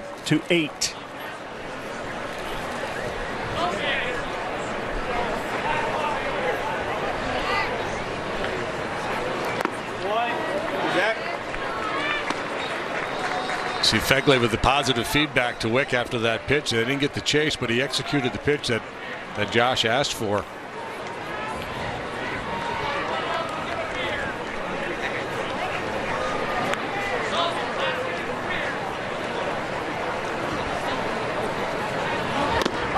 He got him on the breaking ball. Giants fail to score as they strand 2. It's 11-3 Cubs to the 8th. Top 11-3 of the 8th. Now the San Francisco Giants this offseason made history when they hired Alyssa Nakken as the first ever female to coach a Major League Baseball team. She was initially brought in as to help clubhouse culture, but on a daily basis she does a lot with the outfielders, helps with base running, and then leads the coaches meetings day in and day out. She was a softball star at Sacramento State and originally brought on with the Giants in 2014 as an intern, sort of worked her way up in the baseball operations department. And then this offseason when Gabe Kapler was hired, it kind of came about because he was interviewing different people in the baseball operations, kind of figuring out the state of the ball club, and she asked him, hey, what do you think about where the Giants are at? They had a great conversation, and that was really the start of her interview process, even though at the time she didn't understand that. But everyone's been really encouraged about what she has been able to bring, and she didn't even really want to talk with us because she's so focused on her job right now, guys. Taylor, thank you. Yeah, it's great. One of 13 Major League coaches on Gabe Kapler's staff.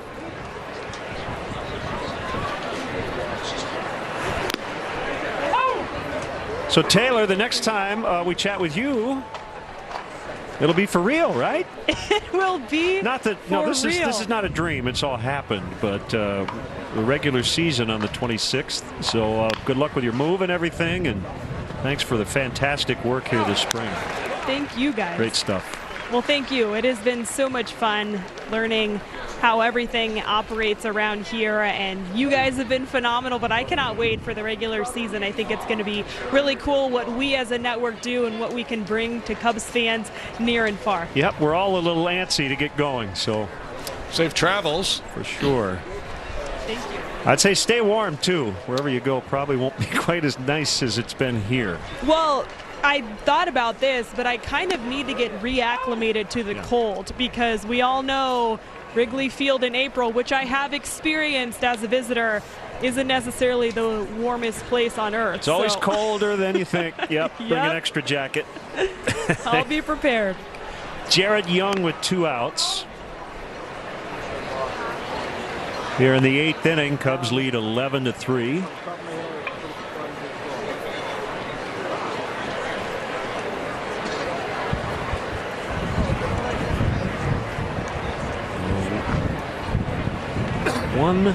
One bounced foul.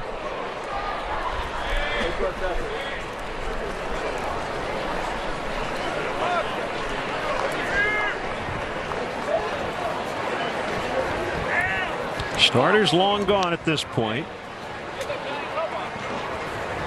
as is typically the case in the late innings of spring training. Close, but Jimenez couldn't buy the call. I wonder if any veteran hitter has asked to wait and like pinch hit in the 8th inning, because that's what they do during the regular season. When I referenced earlier about managers managing games the final week of the spring, that's something they'll do. And that typically, you know, if you've got a veteran pinch hitter, if he's not in the lineup but they want to get him in at bat, they'll do it early in the game during spring training. But really, if you're rehearsing for the regular season, you're hanging out in the dugout for 2.5 hours, and you get that at bat in the 8th inning against a guy throwing 100 miles an hour. And then probably very few would ever ask, just because they'd rather leave early. Right? Yeah. You guys, the honest I'll be truth. good. I don't need to prepare that way for that at bat. 2:30 at bat will get me ready just as well as a 4 p.m. at bat. I got to go play golf, right? Cubs go 1, 2, 3 for the first time in this game, leading by 8. Had a lot to be about today, including the starter Tyler Chatwood, who worked into the 4th inning.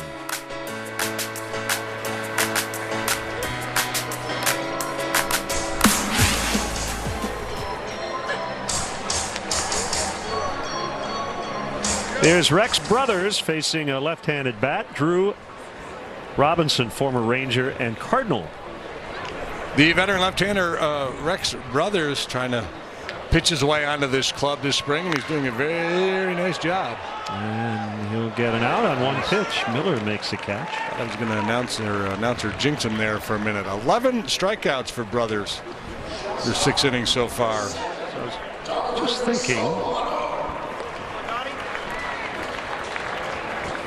Robinson, former Cardinal. So what would be the all religious career? The former Cardinal, Padre, Angel. Somebody who's appeared for all those clubs. Right. Maybe father played for the Saints. Am I missing anybody?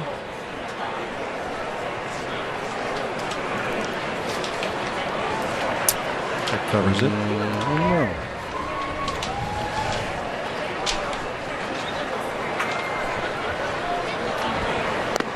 Solano, the batter.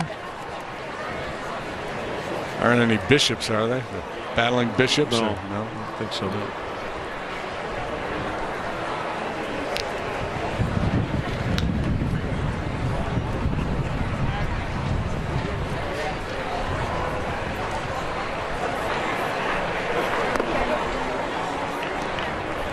One and two.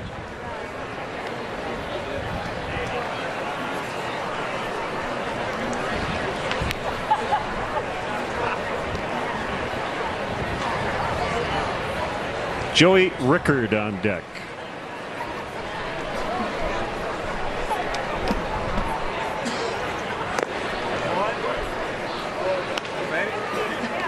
And we have video of the funky dude we were talking about earlier. Yeah, I hate to get people geeked up to see a funky delivery and not be able to deliver said delivery.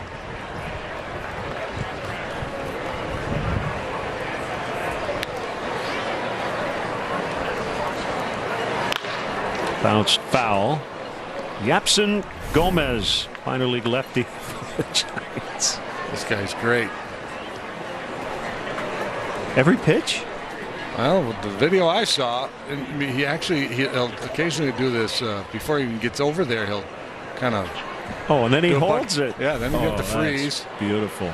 He'll do kind of like a bull pawn at the ground a little bit before he gets going. Swing and a miss, strike 3. Strikeout number 12 on the spring for Brothers.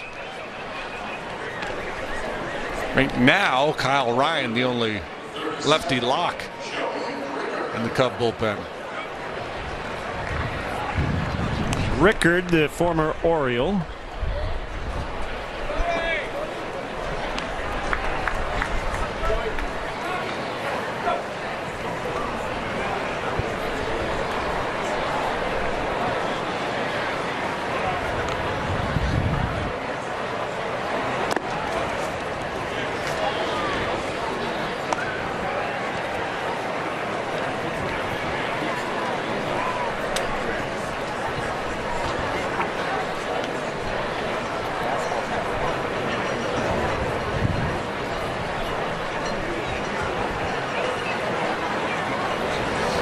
Outside. 2 balls, no strikes.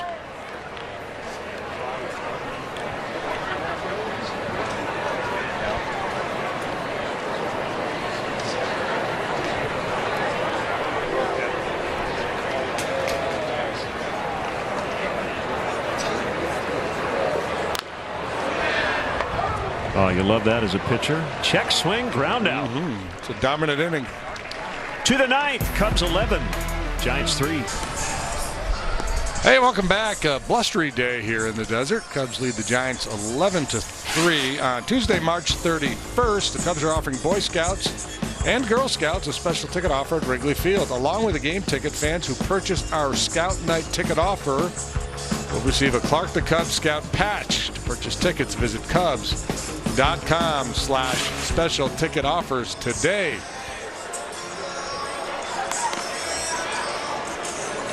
Always great to see young baseball fans at the ballpark. You can earn your Clark the Cub patch.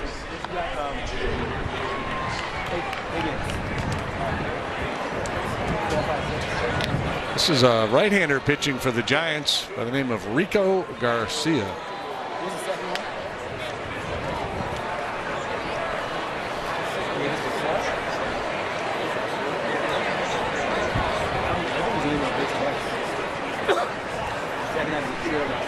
Higgins looks at a strike.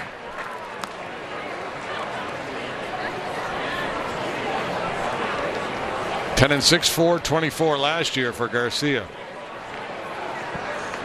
2 appearances with the Rockies. His big league debut last season.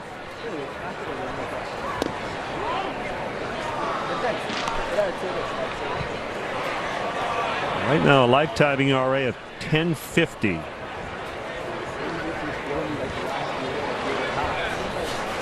Small sample sizes only work for guys when you have a real good small sample size.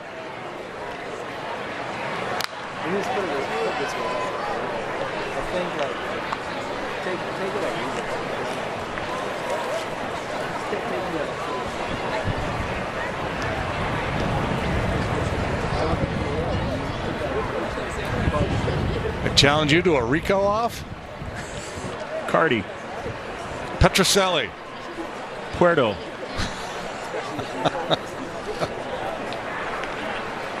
Bronya. La. La. Ricola. You win. I was going to go with Rico from Barry Manilow's Copacabana song. And his name was Rico. Oh, now we're doing lyrics? Okay.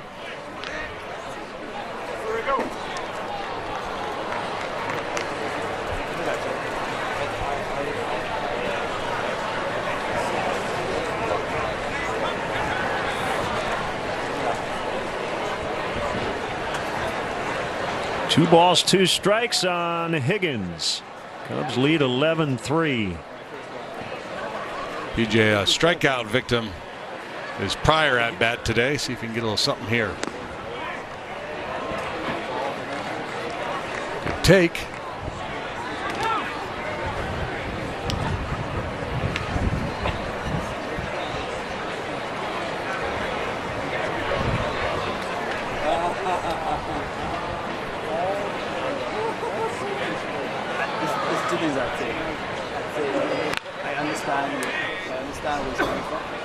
And we'll have a do-over.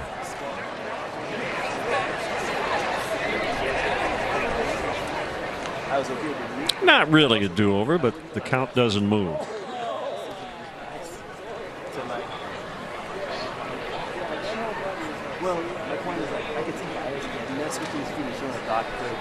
PJ hit 281 last year, splitting time between AA and AAA.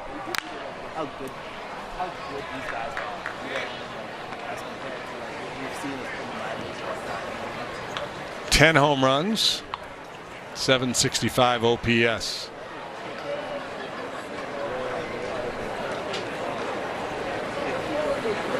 He's been a Cub farmhand since signing out of Old Dominion in 2015.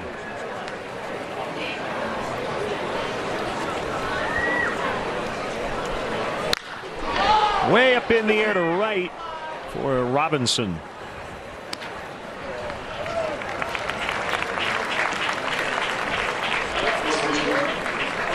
Welcome home, Cubs fans. Marquee Sports Network is finally here. Catch a glimpse of future programming and inside access to the clubhouse with Ryan Dempster, Cole Wright, and more on Marquee Debut tonight after the game on Marquee Sports Network.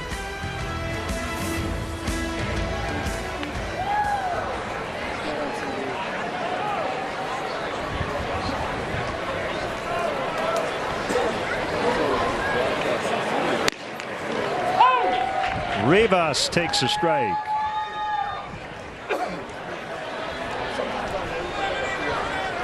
John checks in. Jim Edmonds was a Padre, Angel, and Cardinal. All right.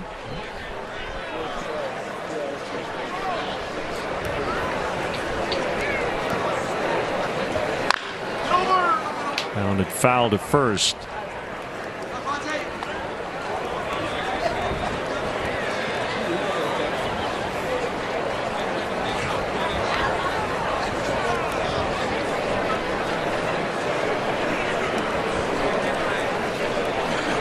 Night game tomorrow, 8 o'clock Central, as the Cubs entertain the Padres.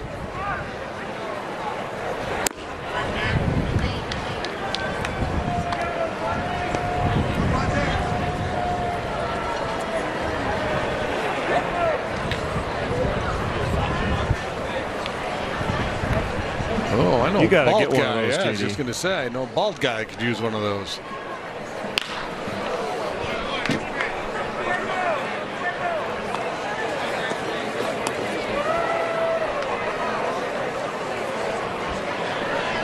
So in San Francisco, they have bald dudes, and you are a bald dude.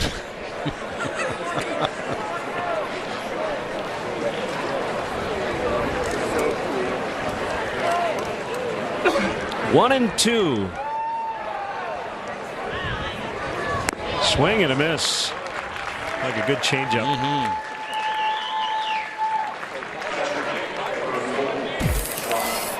Yep, there you go. See that circle changeup grip and really well executed.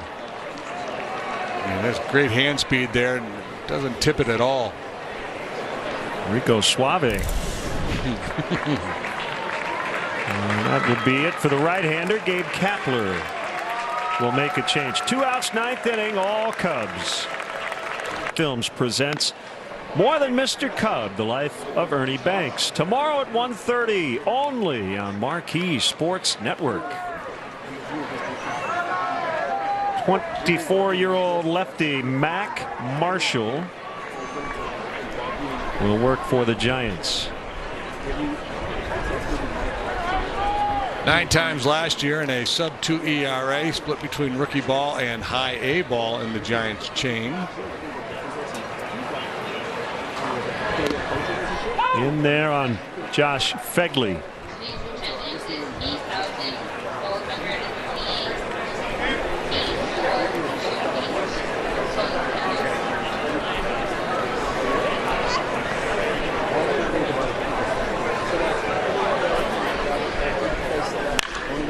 Sharply struck, but foul. 8,428 here at Scottsdale Stadium today.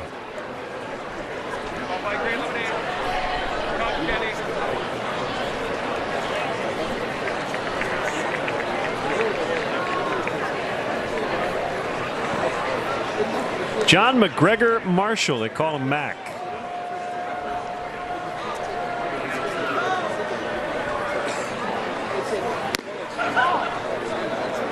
Read an article a couple weeks ago, Len, in The Athletic. Somebody who covers the Bay Area, and they did kind of like a fantasy draft, and they used all the players on the A's and the Giants. And I want to say like the first 12 or 13 picks were all A's. Yeah, the A's right now. Just gave me an idea of how the things have shifted out there in the Bay. Now the A's are pointed at playoffs and a deep run once again.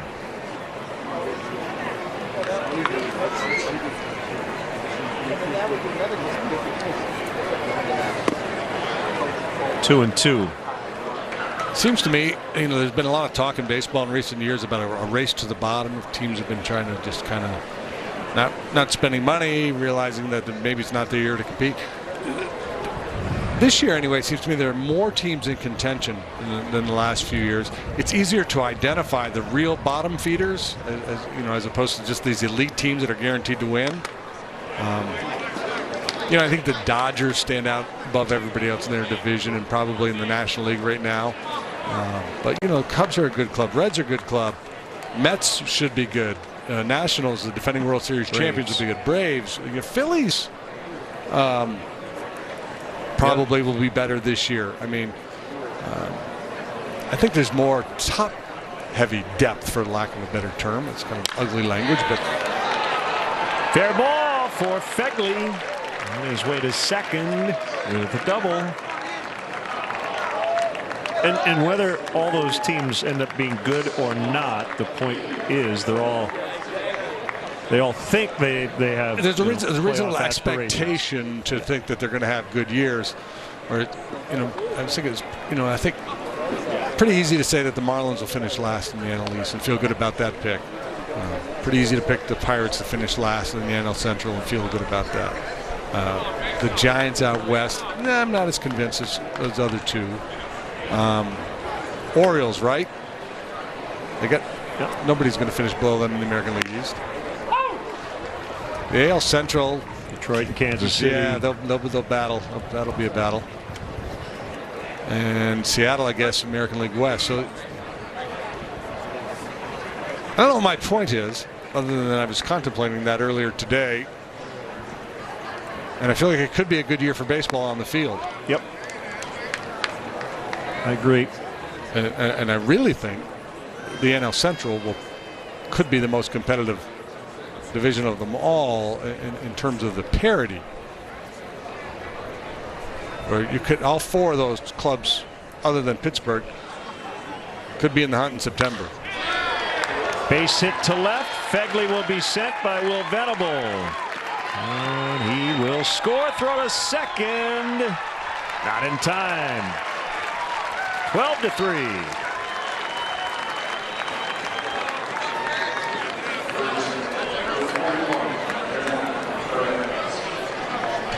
Miller continues to impress this spring with the bat, with the speed, with the aggressiveness on the bases. As he ran at first, saw that throw coming towards home plate. He's like, great, I get to keep running. This guy loves to run.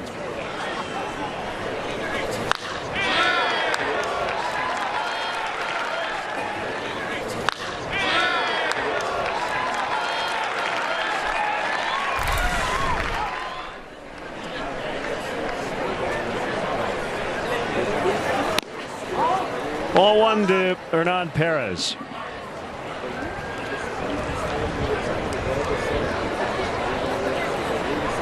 Then I think, you know, the other practical issue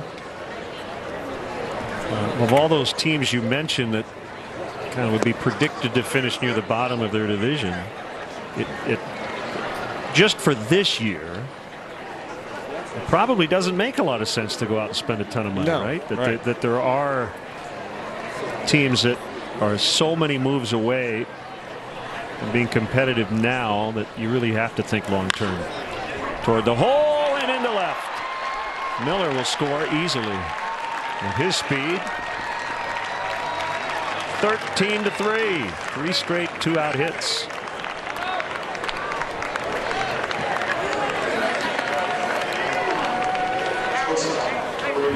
Back in the second inning, the Cubs strung together 6 consecutive hits. Yeah. They started the game 8 out of 10.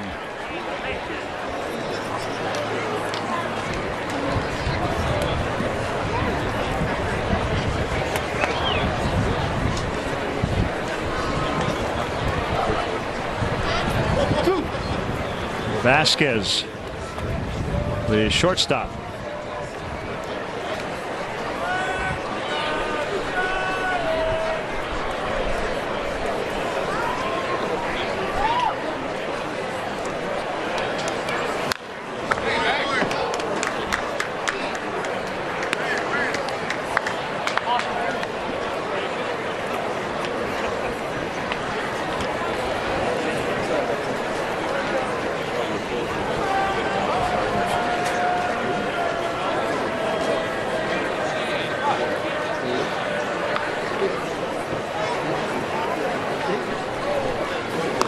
Low, it's 1-1.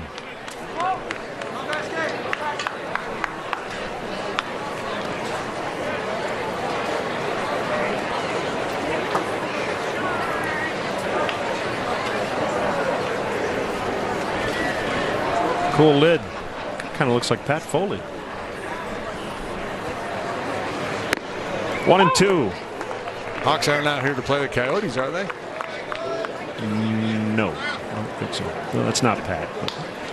Kind of has that vibe.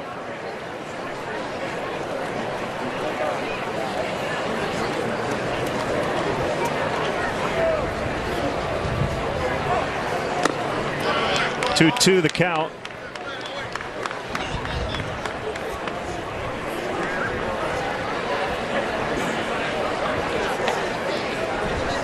This Vasquez kid just 20, as Len mentioned.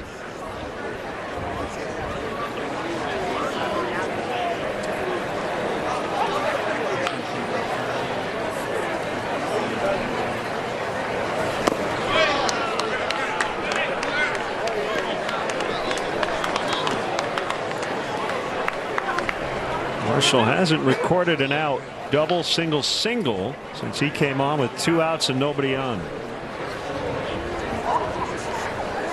That was not the Marshall plan. It was not.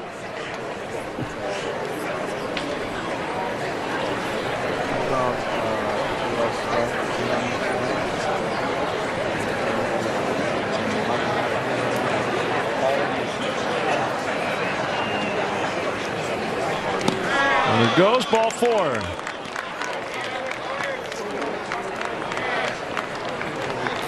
That'll bring up Deweese.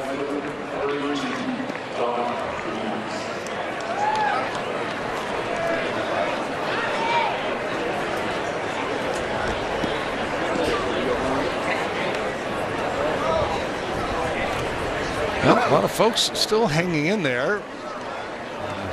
Coolest day. We got lucky with the rain. It sprinkled a little bit, but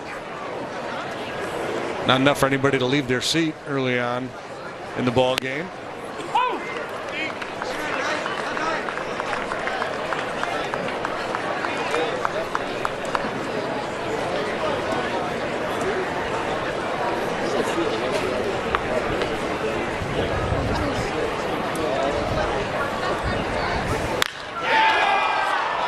Deep right field, way back there, gone. 3-run homer.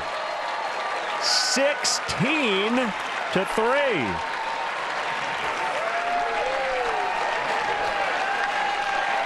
Well, that ball was smashed. Yeah, and unless the wind has turned around, it was not going to help it. Certainly in that direction. It's been blowing in most of the day, maybe from right to left on occasion, but nothing helping in that direction. That was all Donnie DeWeese.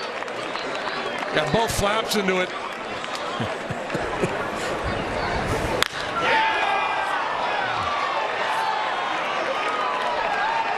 Pretty swing of the bat. He saw a big jump in his home run production last year. Hit 16. And again, they were using the big league ball that had a little extra flubber on it. The ball was really jumping, but still, that was a big jump from what he had done in the past. So he's got 2 home runs this spring.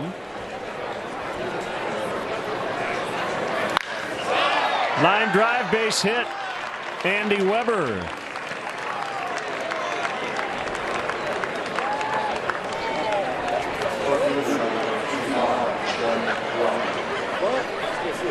And Gabe Kapler, he wanted to bring Marshall in. They get 1 out after 2 quick outs to start this inning. It's a spring training move.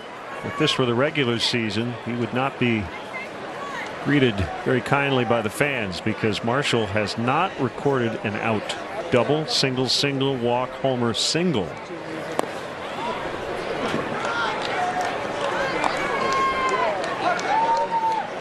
We wouldn't see a position player pitch in spring training, would we? No, I don't think so.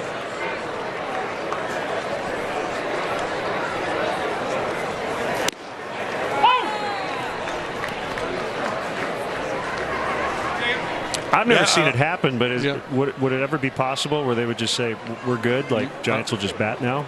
I was wondering about that. I've never seen it, but I could see that scenario, where you guess like a mercy inning, instead of the mercy rule, just like, hey, we're out of pitching, but we want to have our final at bat. Green makes the catch, but the Cubs jump all over Mac Marshall for 5 2-out runs, 16-3 in the ninth. Chicago Cubs baseball on Marquee Sports Network is brought to you by First Midwest Bank, helping you build business momentum. You have plans. First Midwest Bank has ideas. Advocate Health. We celebrate making healthy happen. Cubs game day and every day. By Miller Lite. And by Prevagen. Prevagen is the #1 pharmacist recommended memory support brand. Cubs baseball on Marquee Sports Network. A 16-run output for the offense. 3 outs to go. Dakota Mekkes to Austin Slater. Ball 1.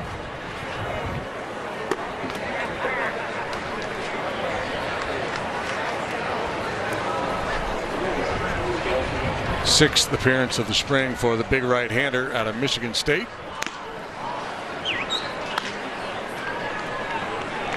Command has not been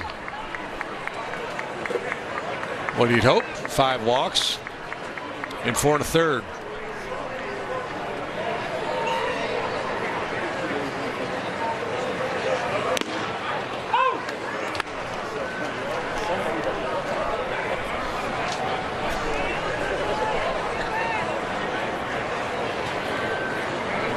Dakota was at AAA Iowa last year.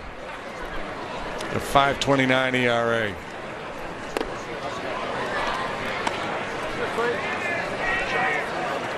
He's a right-hander, so it'd be North Dakota, right? It would be.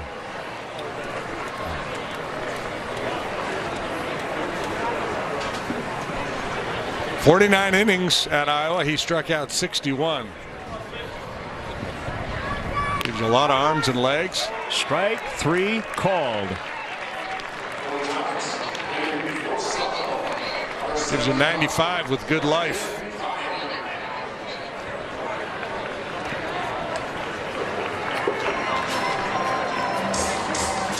Hop on pop. Man. That little dude. He's getting after it. Former Cub farmhand Brandon Geyer.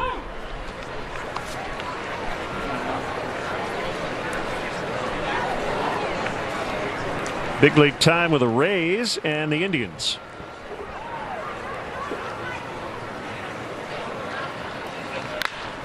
And he pops it up.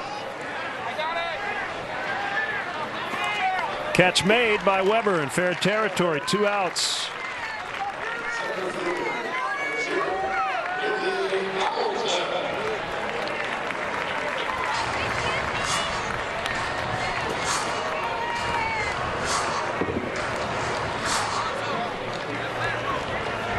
Billy Hamilton with 2 outs. Former longtime Red split last year between Kansas City and the Braves.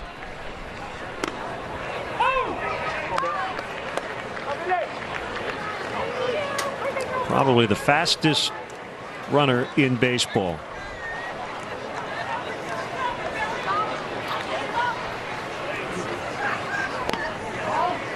Breaking ball misses wide. 1-1. Career .242 hitter with an on-base percentage of .297. That's been the biggest issue. Really go get him in center. And that certainly is valuable in that big ballpark in San Francisco.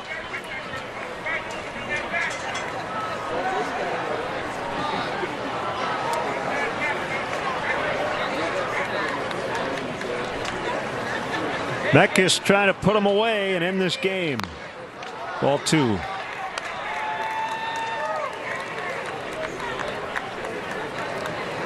Billy.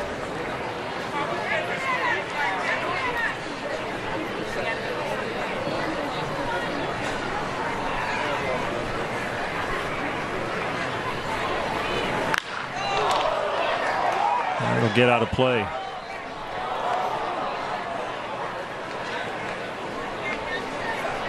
.299 career stolen bases for Hamilton. What we got going on here? I like that look. It's solid.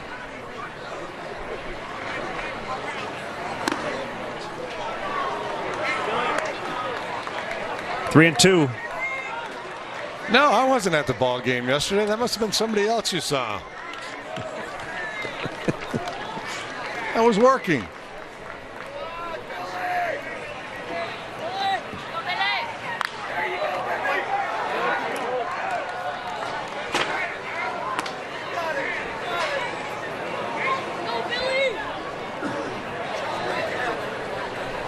Kind of look like Ted Knight in Caddyshack outfit.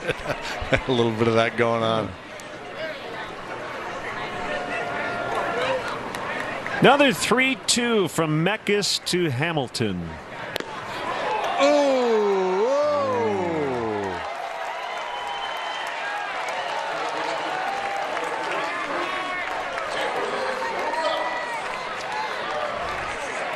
Chatter going on around home plate after this one. Tries to get him with a backdoor curveball. Looked like a real good pitch. Paul Clemens deemed it just a little bit off the outside edge. Hamilton was looking for the heater. He was fooled, and then it became at the mercy of the umpire. And he takes off for second. No stolen base. And a 13-run game.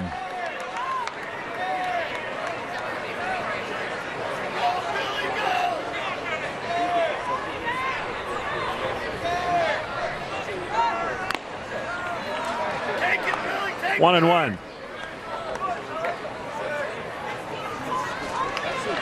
I think that's where Meckes could find success. If he gets command of his breaking pitch and can throw that early in the count, he'll get a lot of chases at that elevated fastball.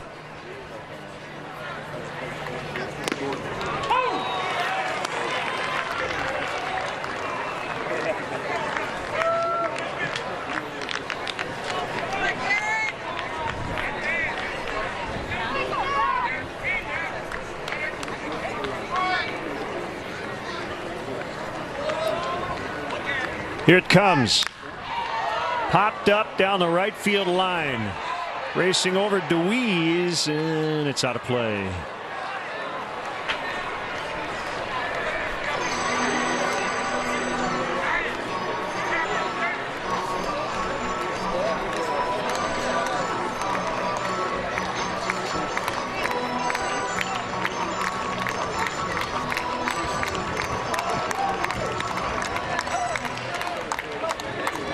Still 1-2 on Ruff. Fly to right. DeWeese makes the catch. Cubs win. Cubs win the final from Scottsdale. The Cubs 16 and the Giants 3. Stay with us.